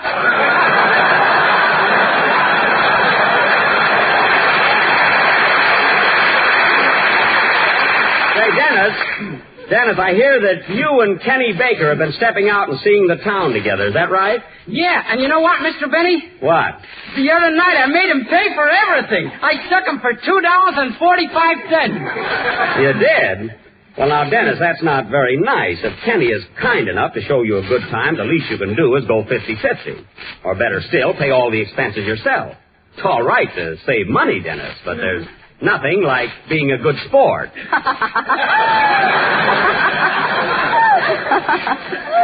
What's that for, Miss Livingston? Everybody else knows.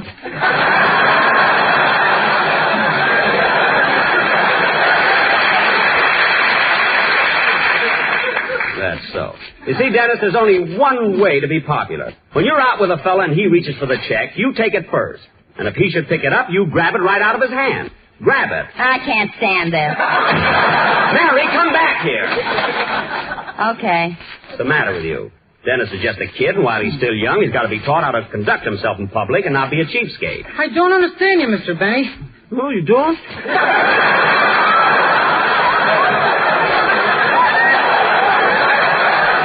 I don't understand you, Mr. Benny. I don't understand. Well, look, Dennis, I'll explain it to you.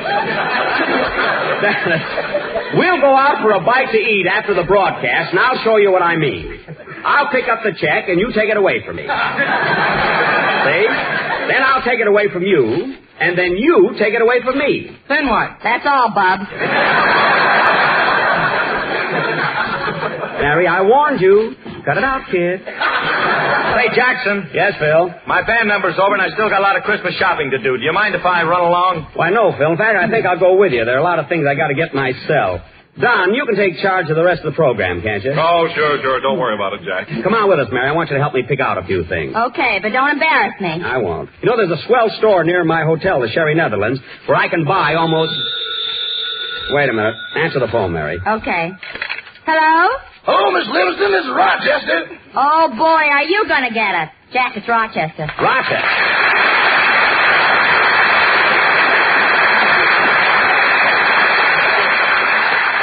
Give me that phone. I'll find out right now where he's been for the past 2 weeks.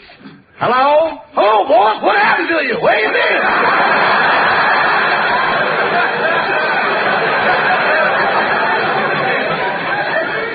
Where have I been? I've been on the phone for the last 10 days trying to reach you.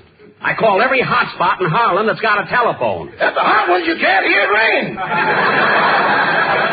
Rochester, I don't want any flippancies. I want the truth. Now, we arrived in New York a week ago Thursday. The 12th, they tell me.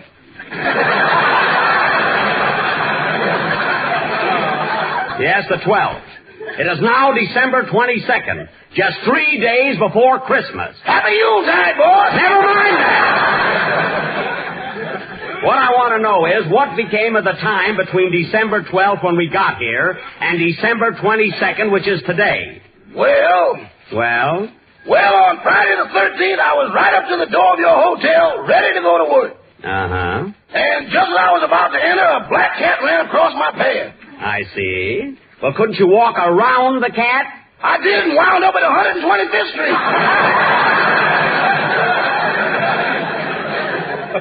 Oh, well, so much for Friday. Now, what happened on Saturday and Sunday? Our weekend ended up to Harlem. Up a Hudson, that Up is. the Hudson. Take it again.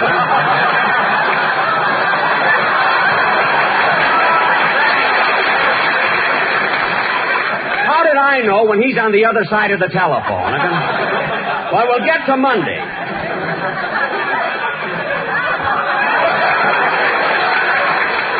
I must be psychic.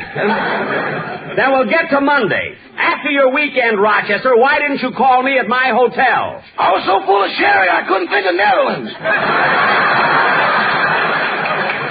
Now, don't give me that. Look, Rochester, I haven't any more time to argue with you. Where are you calling from? What's that, boss? I said, where are you right now? Just a minute. What's the address here, Sugar? 31 Lenox Avenue, honey. 31 Lenox Avenue, honey. Rochester, who are you talking to? Susan Brown, the sweetest gal in town. Oh, yeah, I spoke to her last week and left a message for you. Did you get it? Just a minute. Honey, did you give me a message from Mr. Benny? Why, Rochester, you knows I did. She forgot to give it to me, boy. Oh, she forgot to give it to you, eh? Yeah, she's as dizzy as a blonde, but it can't happen here.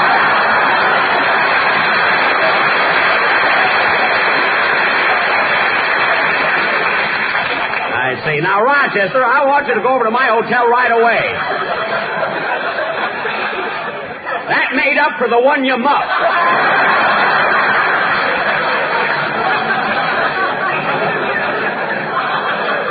I want you to go over to my hotel right away. There's a lot of work to do, and it's got to be done before tomorrow. Yes, sir. Now, how soon can you get over there? Just a minute, boss.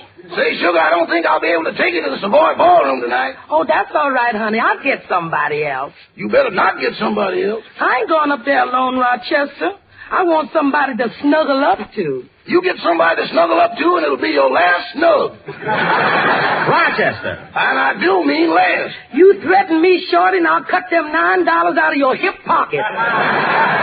Rochester, answer me. I want you to come right over to my hotel. Leaving right away, boss. So long. Goodbye. Now, listen, Sugar, don't make any date. I'll run over to see Mr. Benny, put on the old personality, and be back here in a half hour. Rochester, you forgot to hang up. Uh-oh. Oh, Rochester! Yes, boy! I heard your conversation.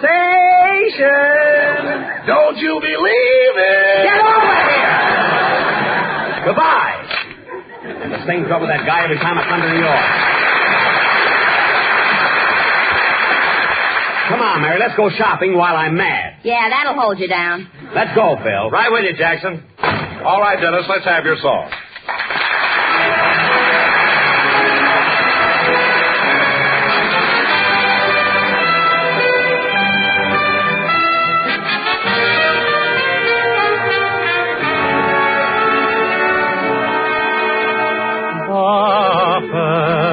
Noel, the angel did say, was to certain poor shepherds in fields as they lay, in fields where they lay keeping their sheep on a cold winter's night that was so deep. Noel, Noel, Noel, Noel, born is the King of Israel.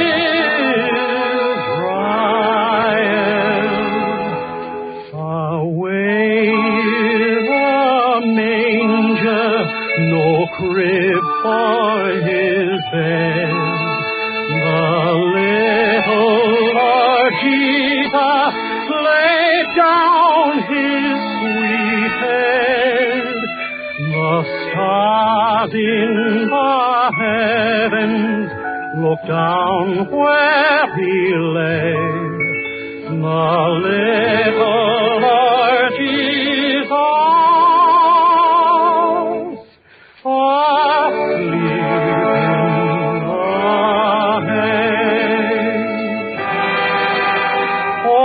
Come on, ye faithful, joyful and triumphant. Oh, come ye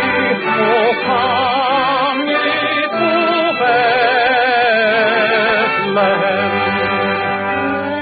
Come and behold him, for my King of angels. Come, let us adore him. Oh, come, let us adore him. Oh, come, let us adore him.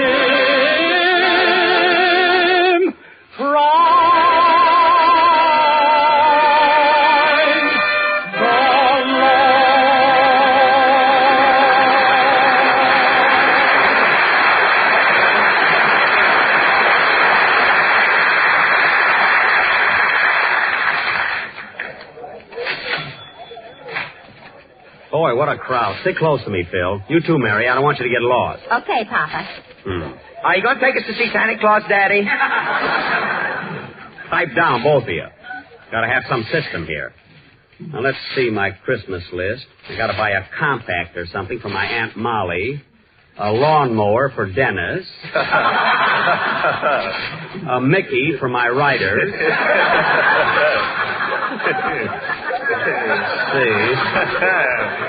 A deck of cards for Simmy. Let's see, what else here? Gee, look at that crowd of women at the bargain counter. Where? Oh, boy, what a mob. See you later, Jackson. I'm going over and mingle. See you later. Gosh, I wish I knew what to get for Aunt Molly. Mary, I wonder if she could use a lipstick. Has she got lips? What do you think? She got lips. Here's a counter. Yes, sir. What can I do for you? I'd like a lipstick, please. Oh, come now.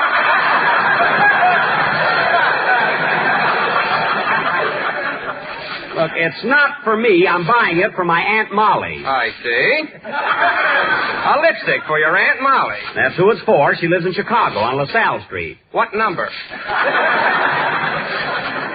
I don't know the number. Oh, you don't know the number, and yet you want to send a lipstick to your Aunt Molly. I'm not going to send it. I'm going to take it to her. I'm going to stop off in Chicago on my way to California. Oh, I suppose you're the only one that ever went to California. What are you talking about? I live in California. I got a home there. Well, I've got a home here, but I don't brag about it. I wasn't bragging. Now, look, mister, all I want is a lipstick. Am I going to get it or not? Sorry, I've decided against you. Next page, please. This guy isn't screwy, then I don't know what. More trouble over a lipstick. Mary, I ought to go over to the grocery department and get Don a case of Jell-O. He'll love it for Christmas. Well, why don't you get 2 cases so you can sell a stocking? I'll get all the 6 flavors. That'll do it. And, Mary, while we're in the store, I think I'll buy a collar button. I need one. Yeah, your Adam's apple ain't practical. It's just an emergency. I lost a button. There's the men's department over there. Pardon me, could you tell me where I can buy an evening gown so I should look like Lena Turner?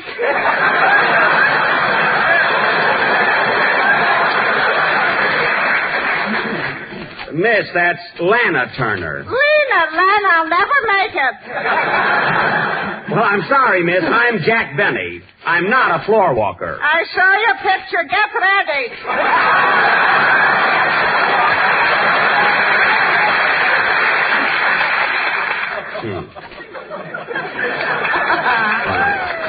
She looks like Babe Marks. Come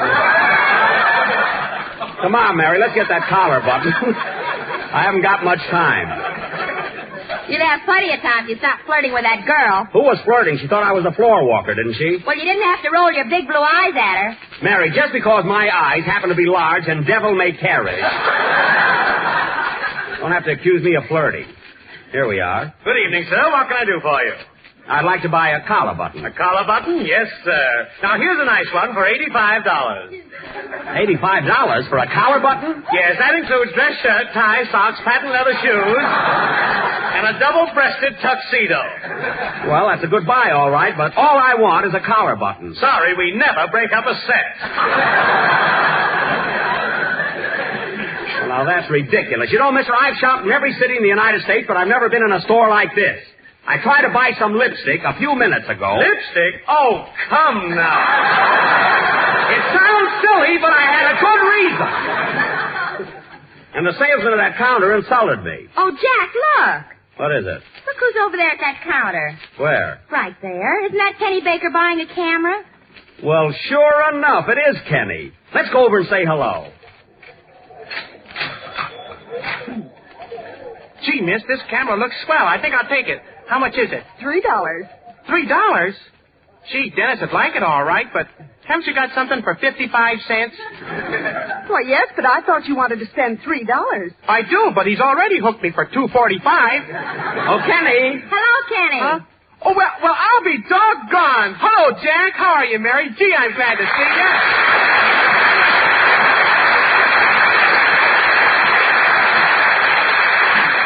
Gosh, Kenny, I haven't seen you in a long time. Gee, you're getting to be a big boy now. I sure am. You want a cigar, Jack? Oh, my goodness. Look, Mary, he's got a whole pocket full of cigars. Yeah, I had them left over from Wilkie. Oh, fine. Same old Kelly. How about a little kiss, Mary? Okay.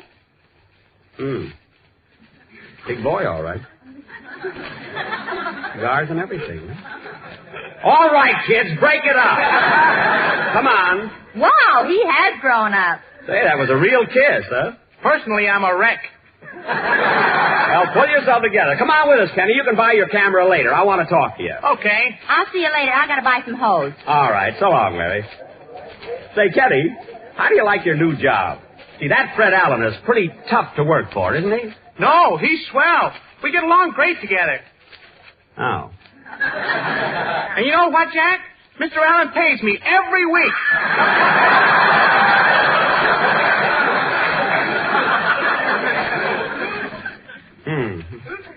Does, eh? Yep. Pays you every week. Yeah, none of that see me later kid stuff.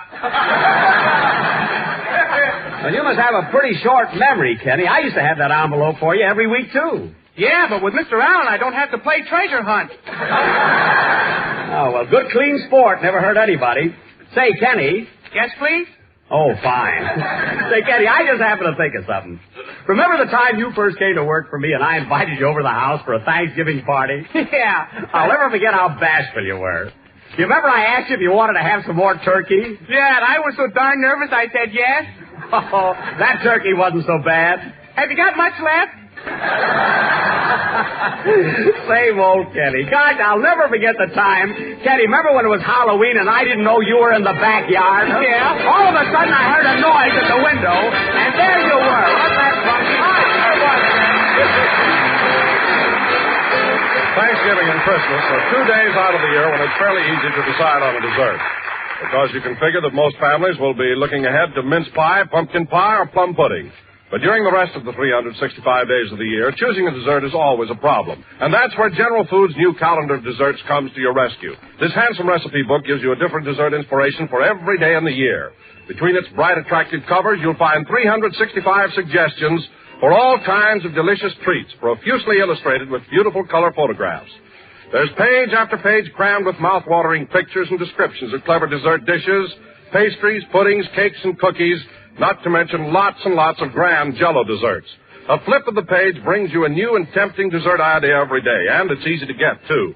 Just mail 10 cents in coin or stamps to Jack Benny, care of General Foods, Battle Creek, Michigan, and a copy of the calendar of desserts will be forwarded to you at once. Send for yours today. Merry Christmas. See you Wednesday, Miss Benny. How often do you lie awake at night, ladies and gentlemen, listening to the ticking of the clock grow louder and louder and louder? And how often would you avoid that wakefulness if you drank Sanka coffee instead of ordinary coffee?